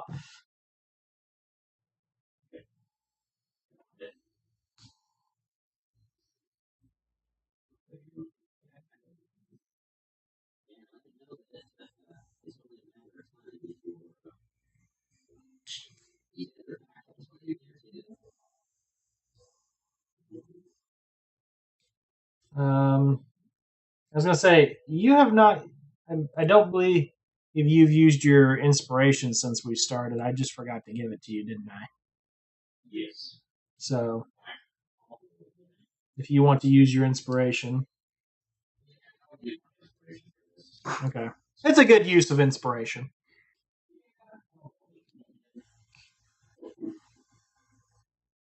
Oof.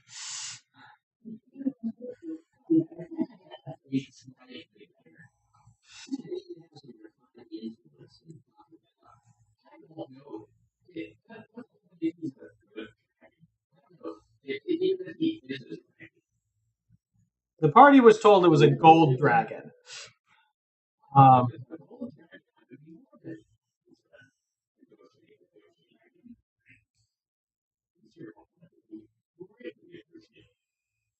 okay, so what I'm going to say is, if you rolled that first one with advantage and got the 8 plus the 3 plus your modifiers, that is enough. You convince the dragon that the gold should then be returned to the city and the people it was stolen from. Uh,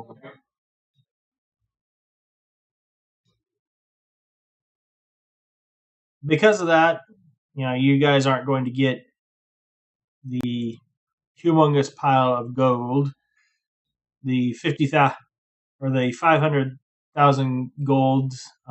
He will walk with you to take that back to the city.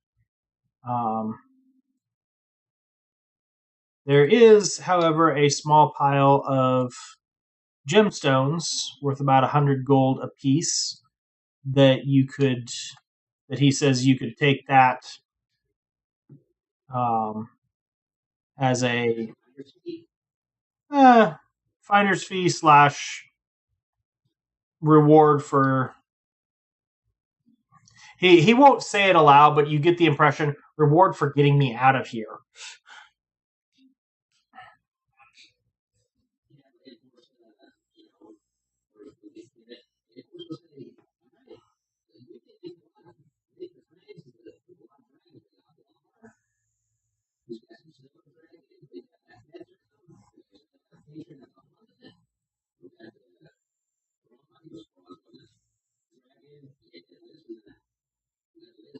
As when you say that Tethram has Muhammad as a patron, you see the dwarf just like stop suddenly, almost in a panic, and he can't do enough to.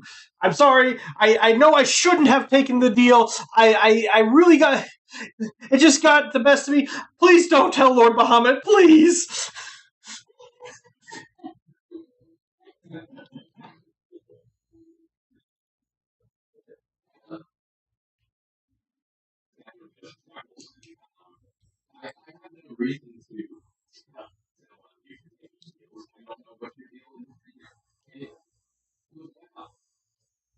Well, you just convinced him that he was guarding stolen gold, and part of what part of the reason why he was so open to it, he knew it was embezzled. You didn't know it at the time, but he knew that it was embezzled and was just like, "That's a lot of gold, and I can pretend I have a nice big hoard for a while. Hopefully, Lord Neverember never shows back up, and I can just stay down here." Going up to the surface through secret routes from time to time to catch some food and stuff, and just sit here pretending I've got this big old hoard.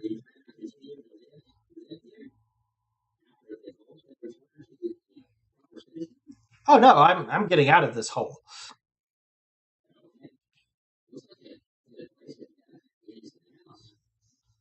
Eh, possibly it is, and as you get out to the city and you start looking around, Torn especially, give me an Arcana check.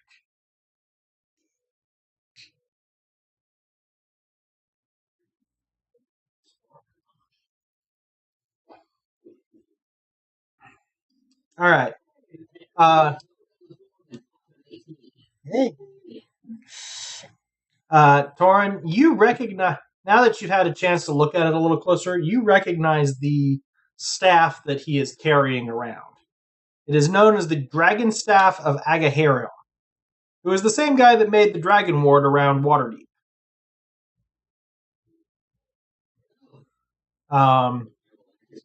You you recognize that the staff confers several benefits, such as advantage on saving throws against breath weapons from dragons, as well as dragon type creatures. And if a creature of the dragon type is touched with the staff, they can move freely through the dragon ward until they are either touched again or the time you proclaim that they can move through the wards. And finally, you can expend one of the 10 charges to cast command on a dragon. They have disadvantage on the saving throw. Oh, if command is cast from the staff.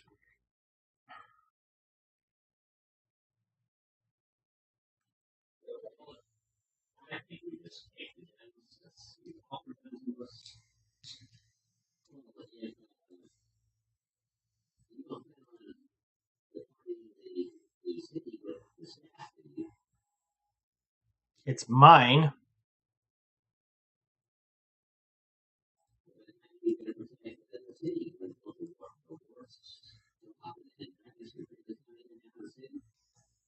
No. The staff just lets me pass through the wards.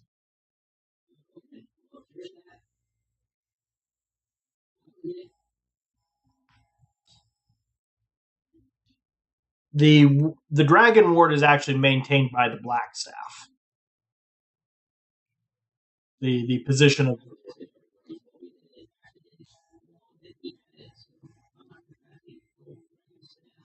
yeah. It was given to him in trade for protecting the gold.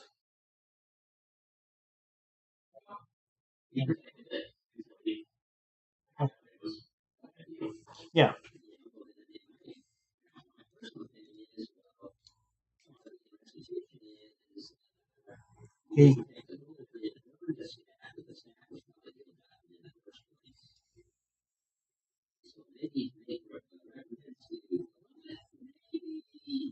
He gave you guys the gems that were part of his personal hoard. Yeah. He is.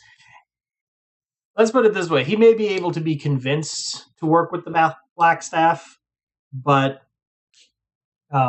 he is definitely not going to give up the staff freely.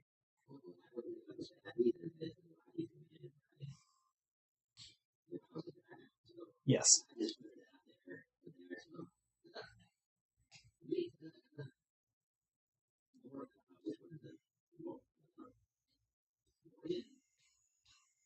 Vajra.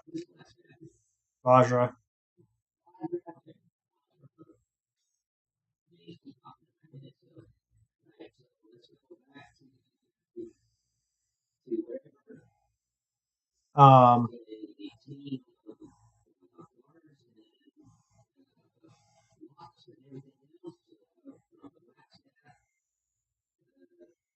so,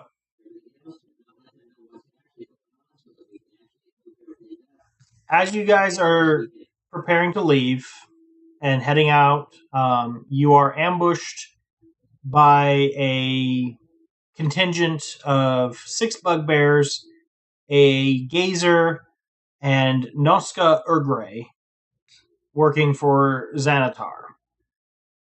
They offer you a deal that they will let you go if you hand over the gold to the their group and disappear. However, you have all of the different factions that you have gained aid of. And you quickly see Rainier Neverember along with a couple of swashbucklers representing the Harpers and Mert. The Emerald Enclave disrupts them with several rat swarms. Vajra sends Maloon War Dragon to aid you. And Laryl Silverhand sends several of the city guard to help with that.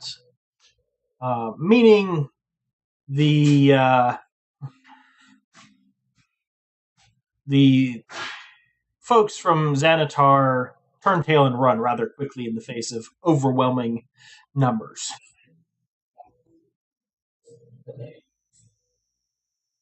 So you're able to begin working on extracting the gold from the vault. After you guys get above ground for a little bit,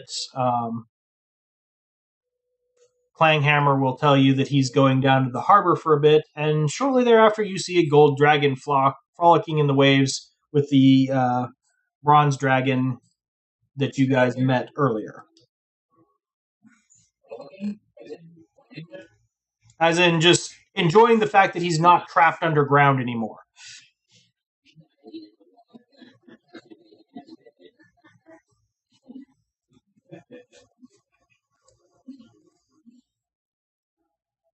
So,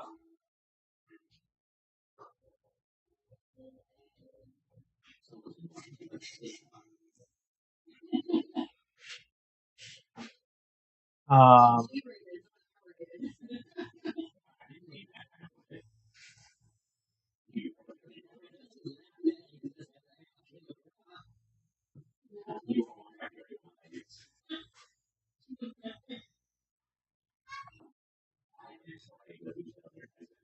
yes, I know what you were meaning. It looks like a couple of large puppy dogs playing in the water.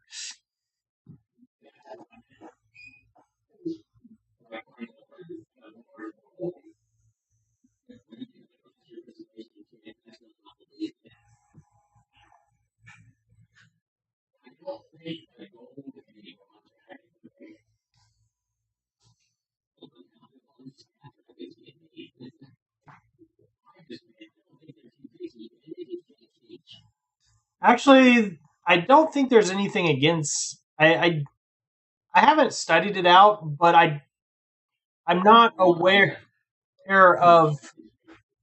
Well, I'm not aware of anything that says like dragons are stuck. That it's kind of like a cat can have several different colorations and typings that come out. So there's nothing that necessarily says that I don't think that they can or can't interbreed with each other and still have normal offspring. That's one that I've never had come up before.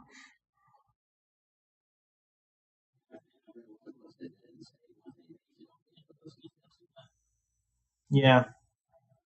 I mean, yeah, that would be the biggest thing of why they wouldn't intermix is a lot of times they just aren't near each other and usually have fairly large territories anyway. But you know, in this case, it's just the one is glad to be out of the underground and can be out in the open. The other one, you get the feeling it's kind of he's trying to make sure the gold dragon knows, look, I'm not a threat. I don't want to fight you. I just want to be here, and please don't kick me out.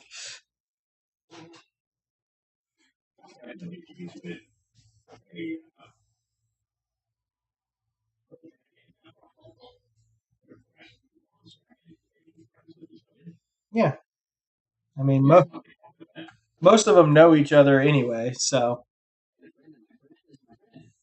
yes. So,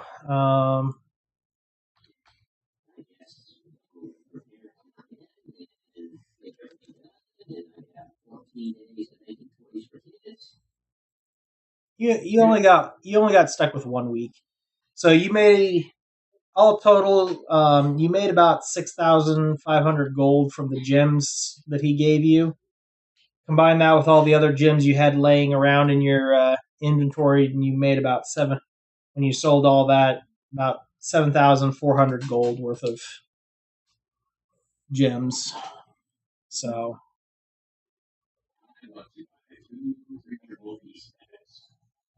Okay. So just so you know, the way that I handle that, I don't require you to separate those out ahead of time. It's kind of a because gold is heavy, gems make it faster to or lighter to carry. So you're going to carry around various denominations of stuff anyway. So if you have the gold for it, I just assume that part of that gold is going to be those gems. I I personally just do not like having to sit there and go through a inventory sheet going, do I have this? Did I remember to pick this up? So let's see, that is 88.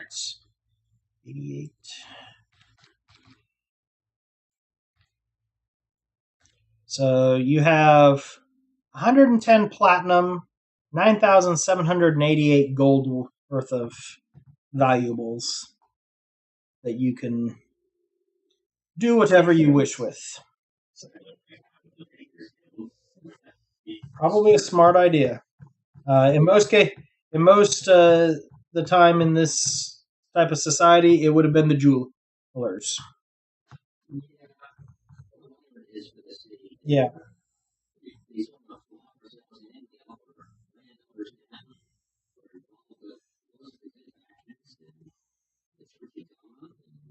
Yep.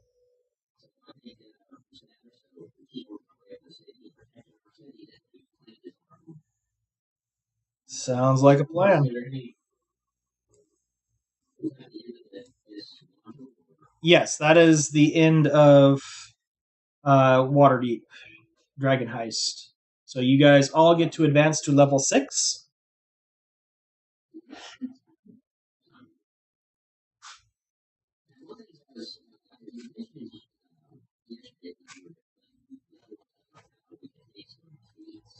Yep.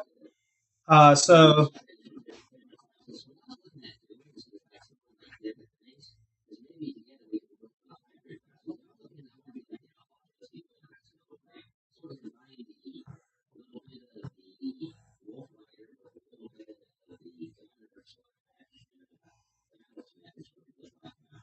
well, let me see here. I've got this loaded.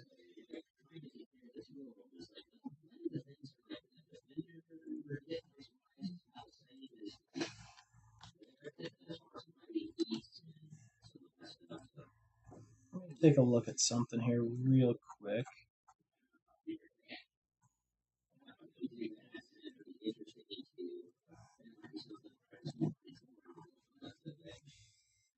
Yeah. Um,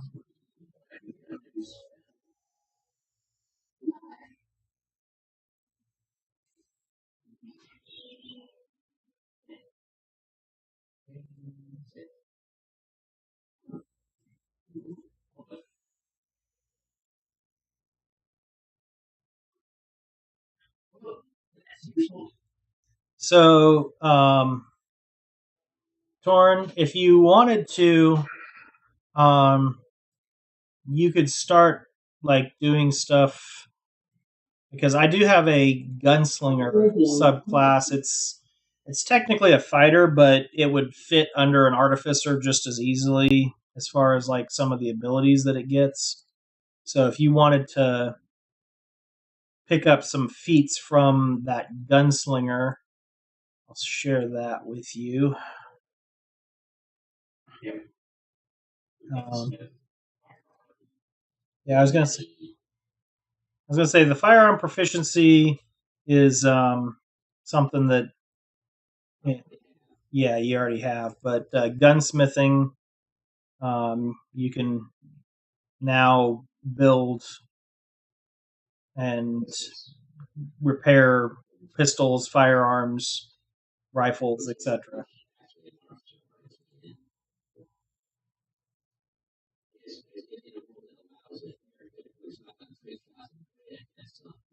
Yeah. So that's what I'm saying is I would let you take and use your feats to pick up a couple of things from that type of stuff.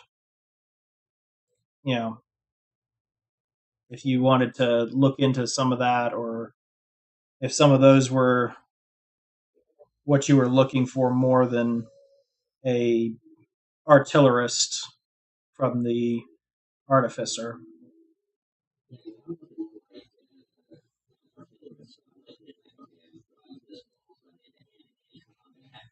Yeah, that's what I was looking at the gunslinger for. Was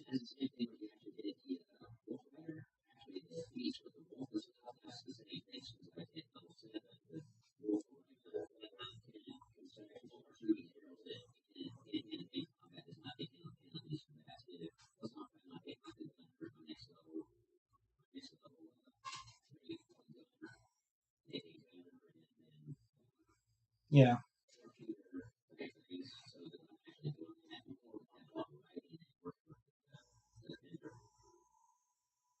Well,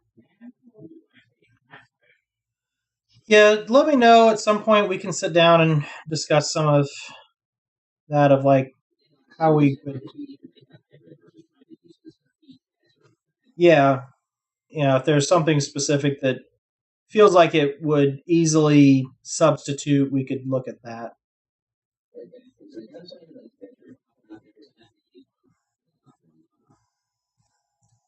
I believe yes.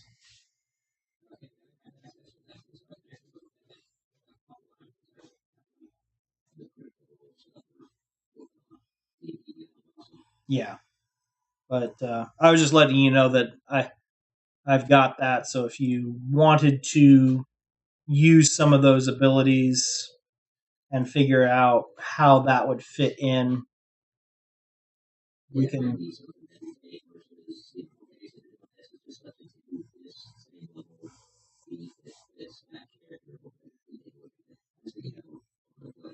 Yeah,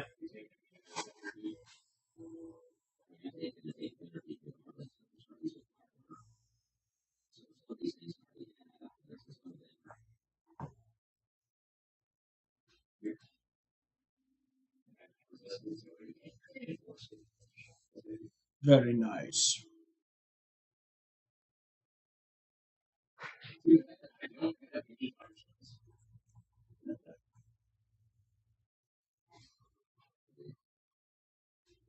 Well, that sounds like you made those choices.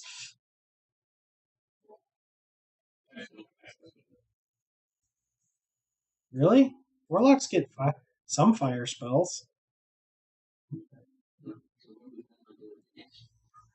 So what my plan is I've got at least one or two modules that I'm going to use as a bridge to get you guys going towards Vecna and leveled up to 10, and then we'll start Vecna around there.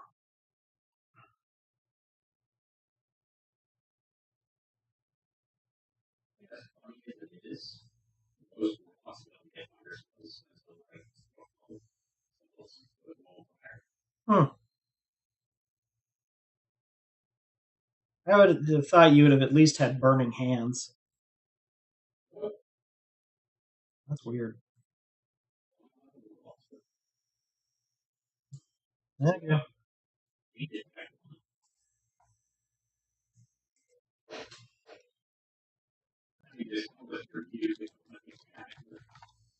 Yeah, it's one of those with only having two spell slots. It's like, is that really the thing that I want to?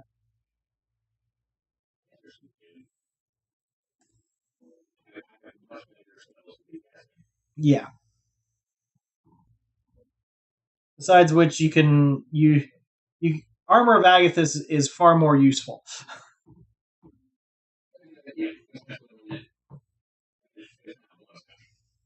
Yeah, temporary hit points and um, all kinds of extra fun stuff.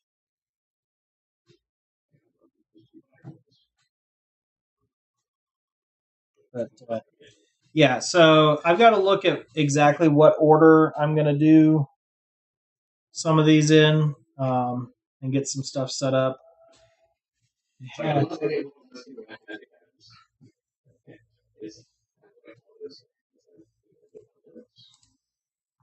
I had a few things that I was going to do, though. Was there anything particular that you guys would like to do as a interim thing between here and 10th level?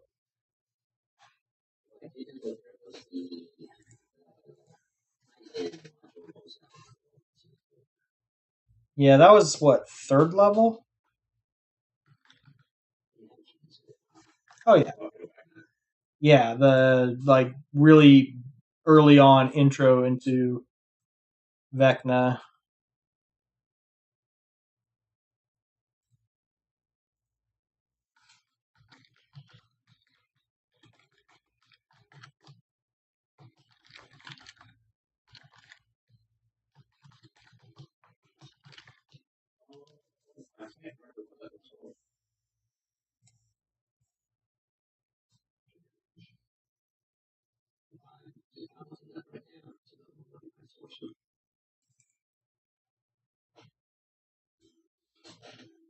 I know one of the things I was going to look at was Riddle of the Raven Queen, but what was that?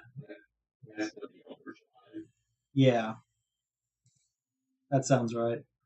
But like I said, I was looking at doing something off of Riddle of the Raven Queen, but that might not be the best one for this group because it is there are parts of it that are heavily revolving around role playing. But we'll see.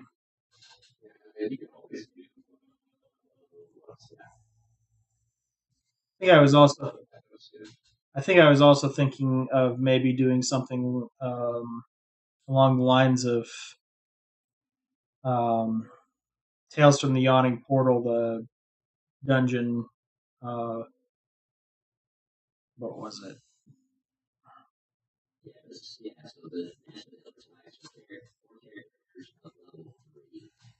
Yeah,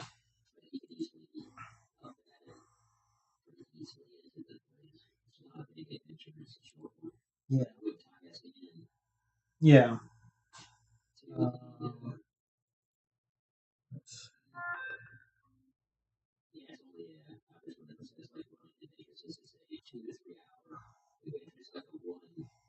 yeah.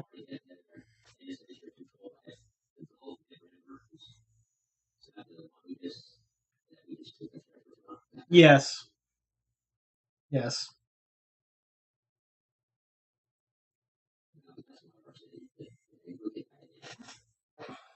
Yeah.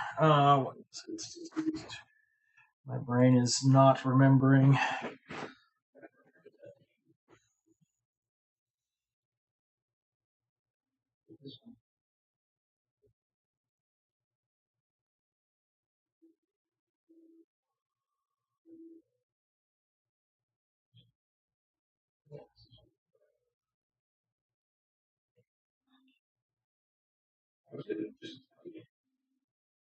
Just tell you what. Oh, oh, I've heard of that one.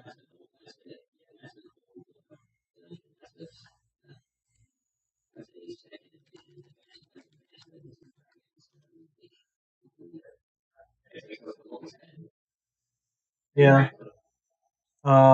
I was also thinking.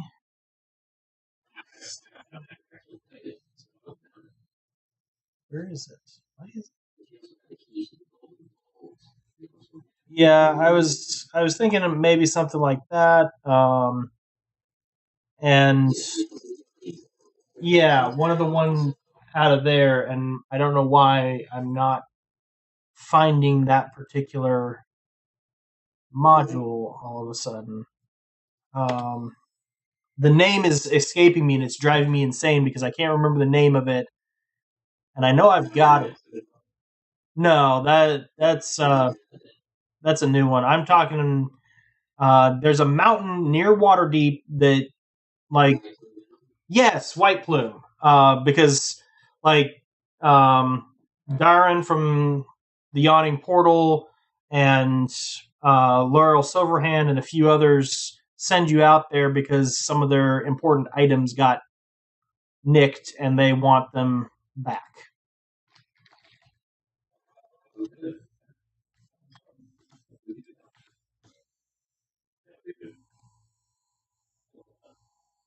But yeah, well, it's weird because in Fantasy Grounds, I type in Yawning Portal and it brings up most of them, but then for whatever reason, um, there's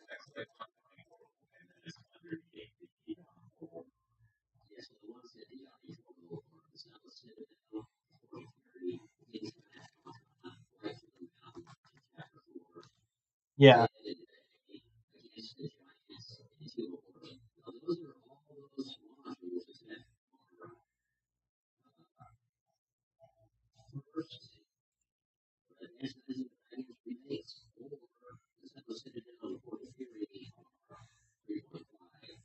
yeah, yeah. So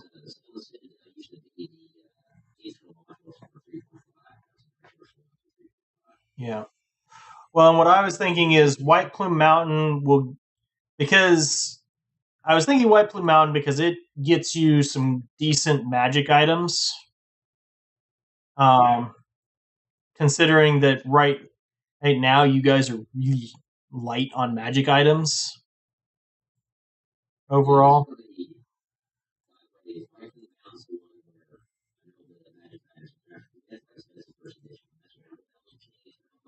Yeah, and you guys are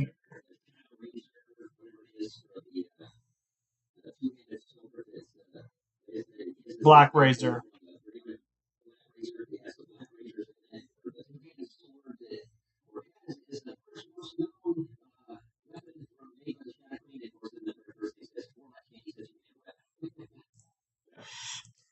Uh, you can if you have improved pact weapon.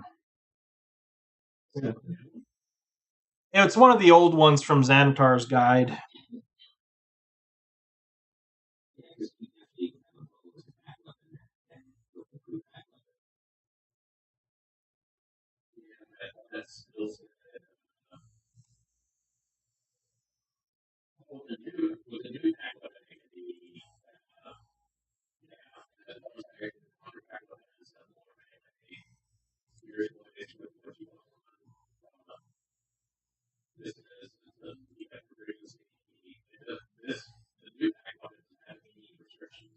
Yeah,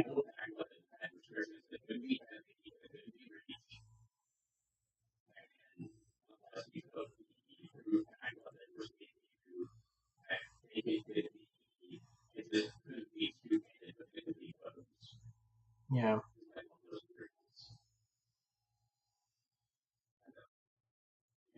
So, like I said, there was the option to get a decent amount of items out of um, the Yawning Portal.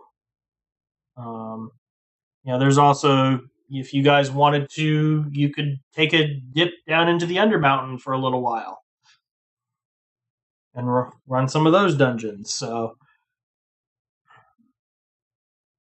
that is kind of going to be. If you have any preferences, speak up this week so I can know what I need to prep for.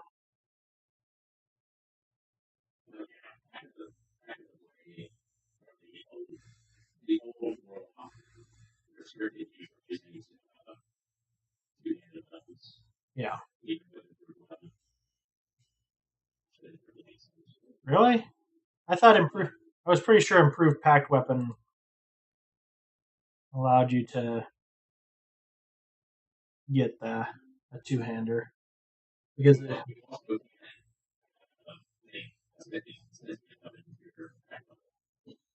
true.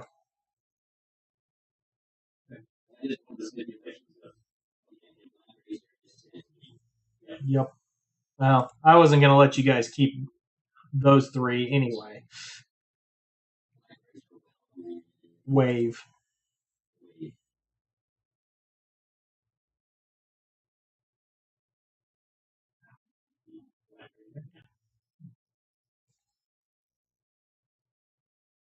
So, but yeah, so I mean, a good dungeon crawl could be good for you guys to get magic items and get yourself prepared for what comes next.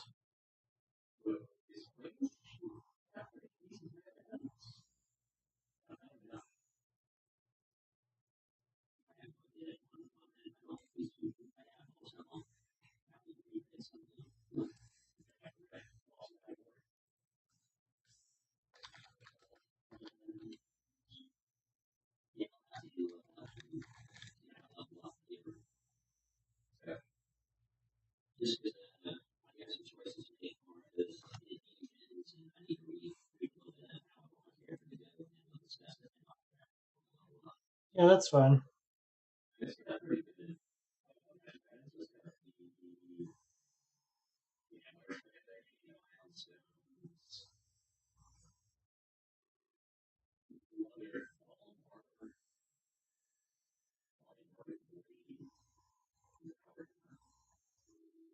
Well, I definitely. So I know that you guys are level 6 right now. Um, at level 8, I do have something. I was gonna do Riddle of the Raven Queen because it kind of sets some stuff up and is a good way to get things started. So you'll that's kind of what I want to do around level 8. So, like I said, there's some stuff we could do. It's just figuring out what you guys want, whether there's anything particular you want to do. Because I've got, you know, the stuff for Yawning Portal to do, a couple of a dungeon crawl in there. I've got, you know, Keys of the Golden Vault. I've got Tales of the Infinite Staircase. I've got um, Dungeon of the Mad Mage. So, you guys want? So you're not really interested in doing Mad Mage. Got it.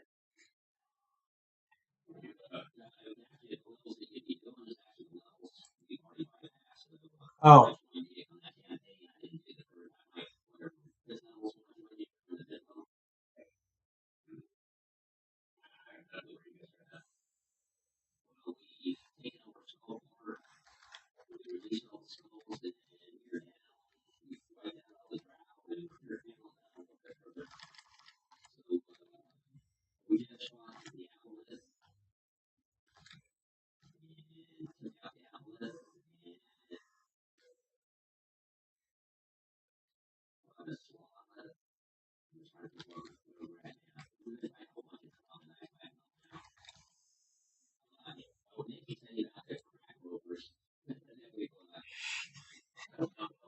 I apparently gave Todd some PTSD the other day when the roper in a dragon hatchery came after them, and he thought, "Oh shoot, we're level 3 and we're getting attacked by crack ropers."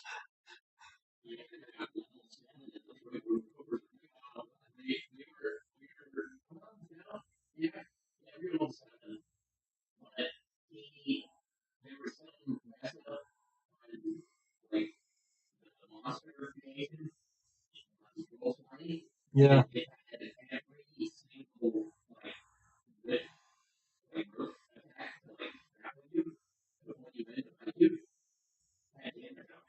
Ooh,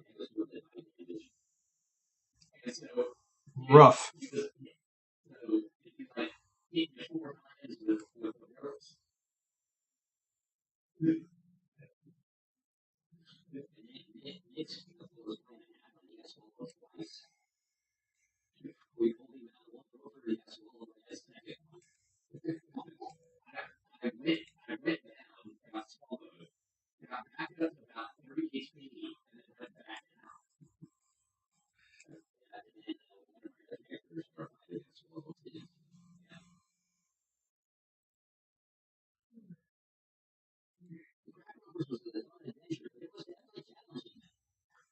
Keeps you on your toes, right?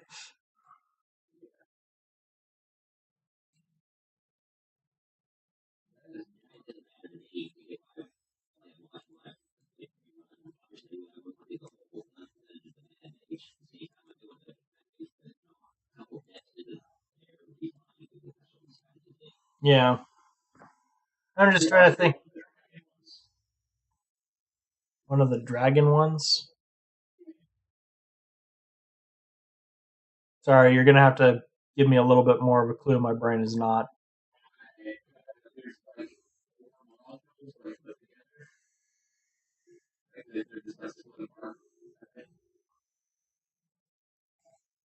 A name?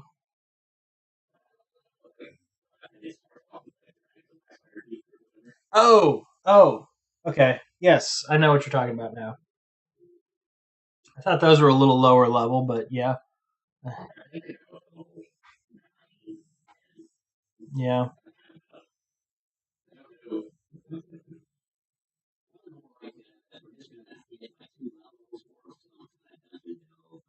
Yeah. That's. I.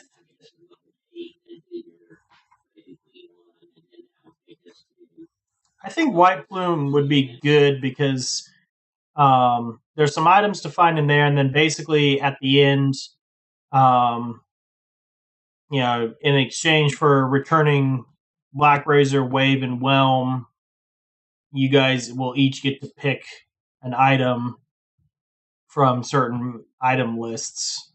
So that would.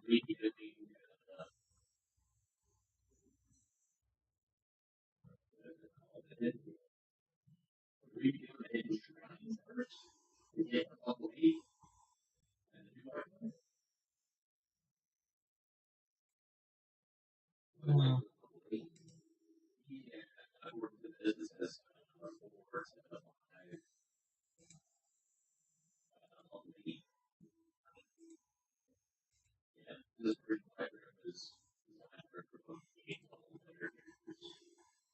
I can always lighten it just a little bit, but the other thing I'm going to say is I know Tethram, you and Torn are quite experienced. Winter is on her way to being well experienced, so some of it is player experience is going to play a lot into it, and probably what it would be is just if you guys were going in at level 6, you just would not have as many random encounters chasing you around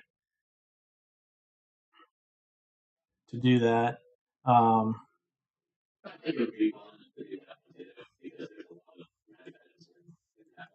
yeah, Tomocha. Yeah. Well, we could do that one instead too.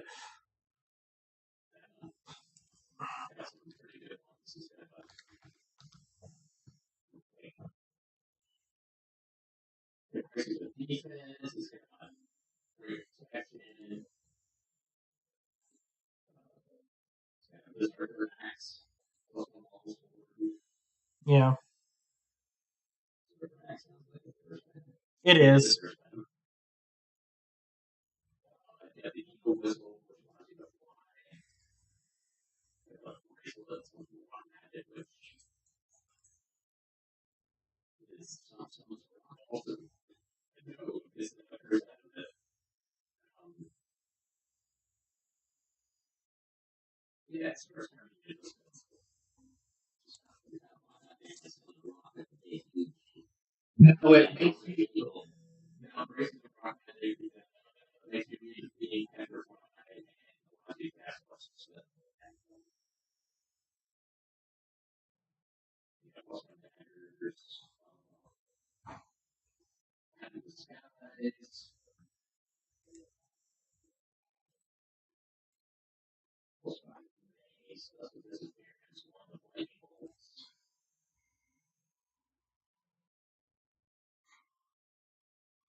Yeah.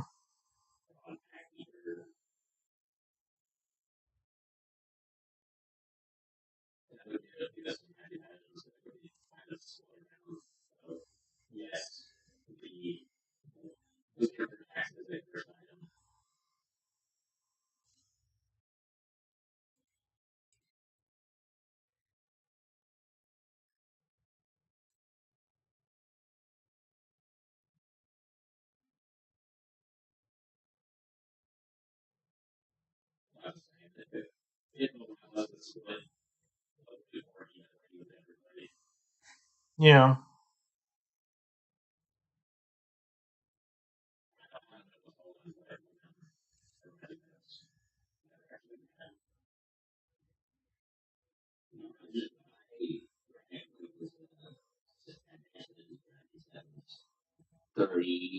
Some years ago.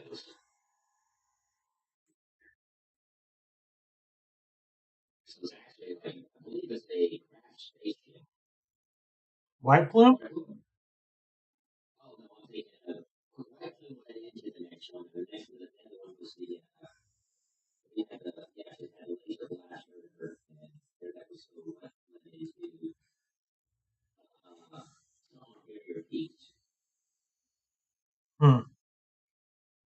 And also what I did it was like one of the other the next so it was like that and then the one of the bigger beats was actually the was a crash alien spaceship from the future even organized and it was one of those things I would imagine. expedition to the bigger beats was what it was. I don't know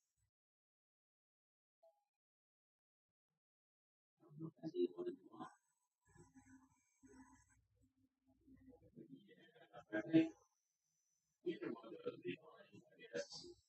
Right? Okay.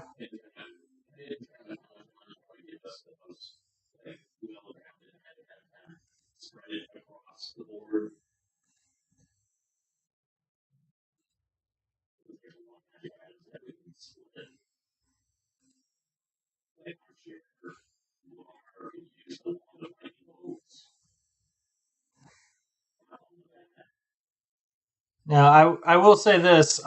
I do have a book of other magic items that I've picked up in Fantasy Grounds.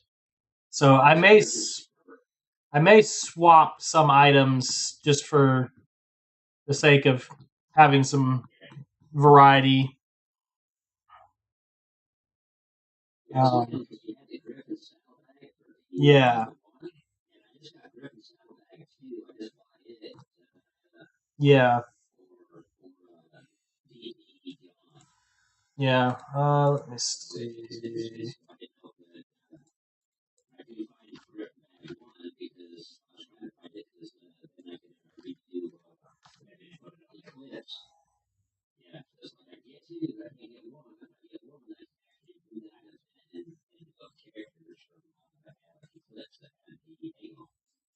Oh yeah.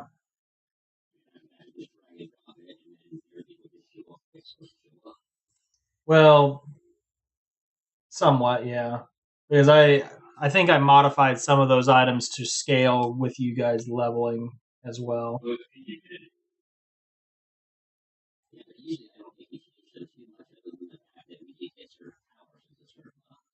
Yeah.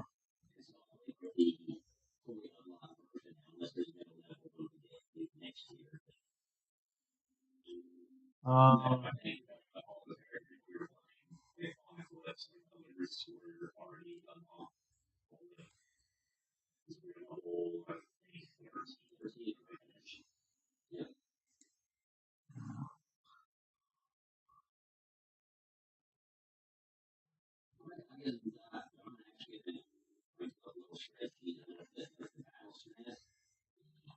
yeah,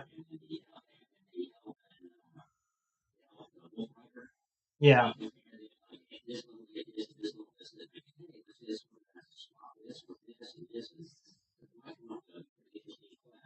Yep. And the good news is Fantasy Grounds actually would not be too hard to set something like that up in. So, um,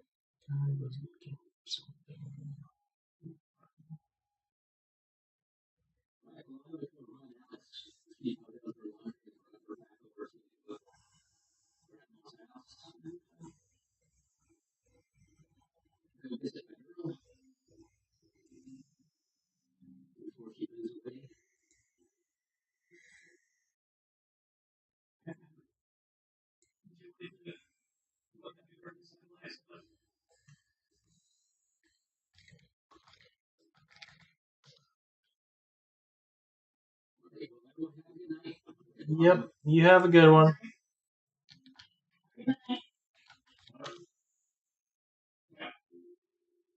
I mean,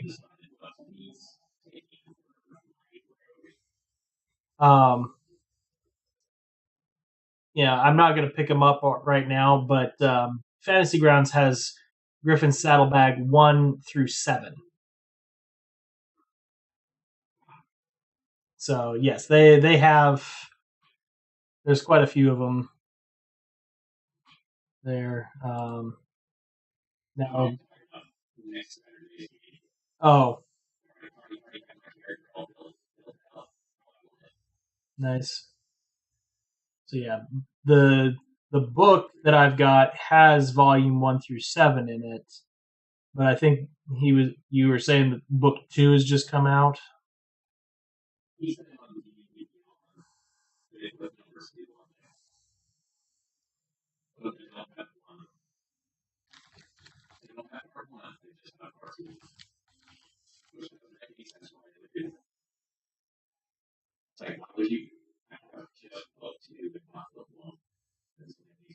Yeah, it probably depends on licensing and who is willing to do what with things.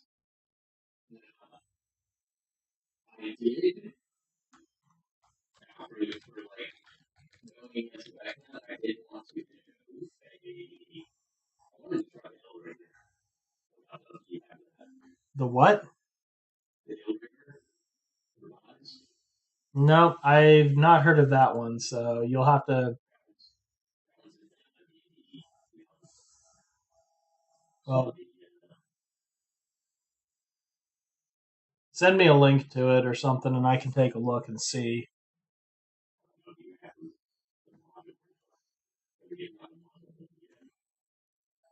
I probably don't have it, but if I've got a link, I can probably just Google search it and figure it out.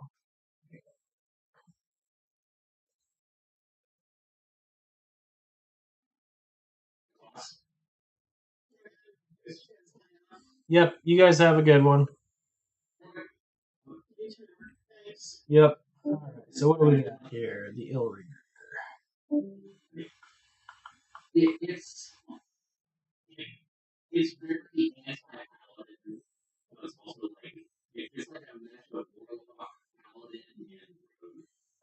Hmm.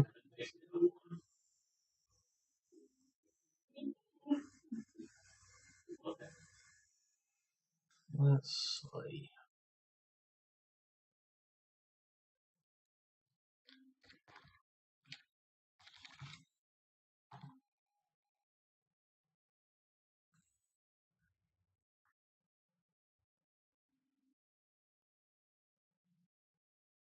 Interesting.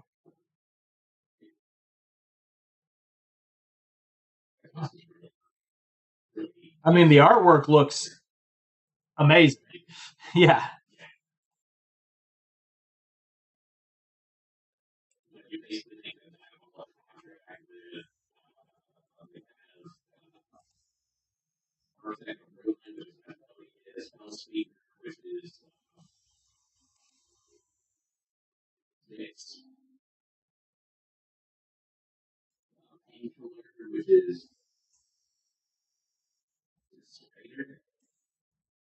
Yeah.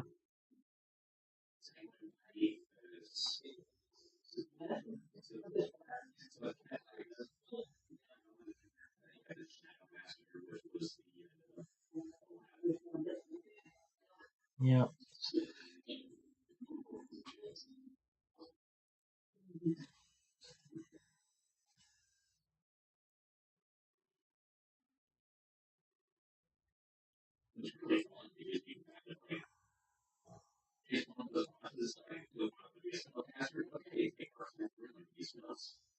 Yeah.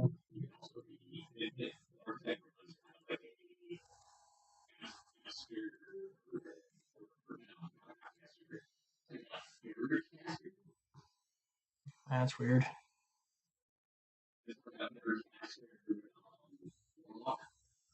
Hmm.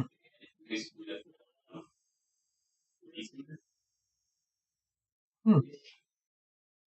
Sounds interesting.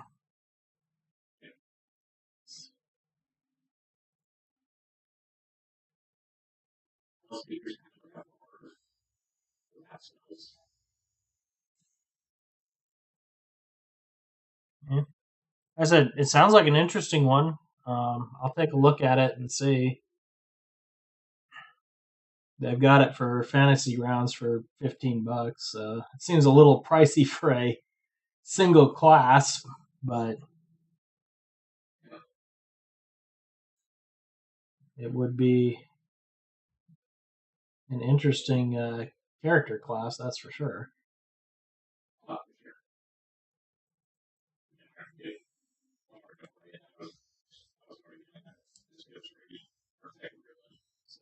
Yeah, let me take a look at it a little bit more, and I'll let you know.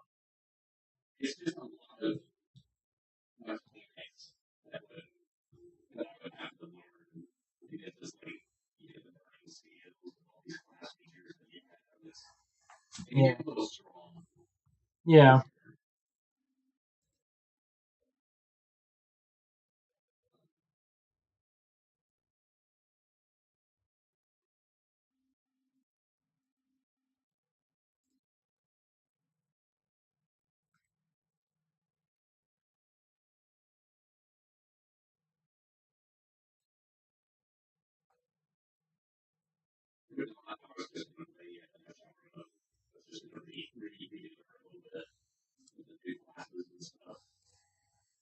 yeah. Like I said, let me take a look at it and can rebuild it, or you could rebuild Tethram to match that or something. But alrighty, well, you have a good night, and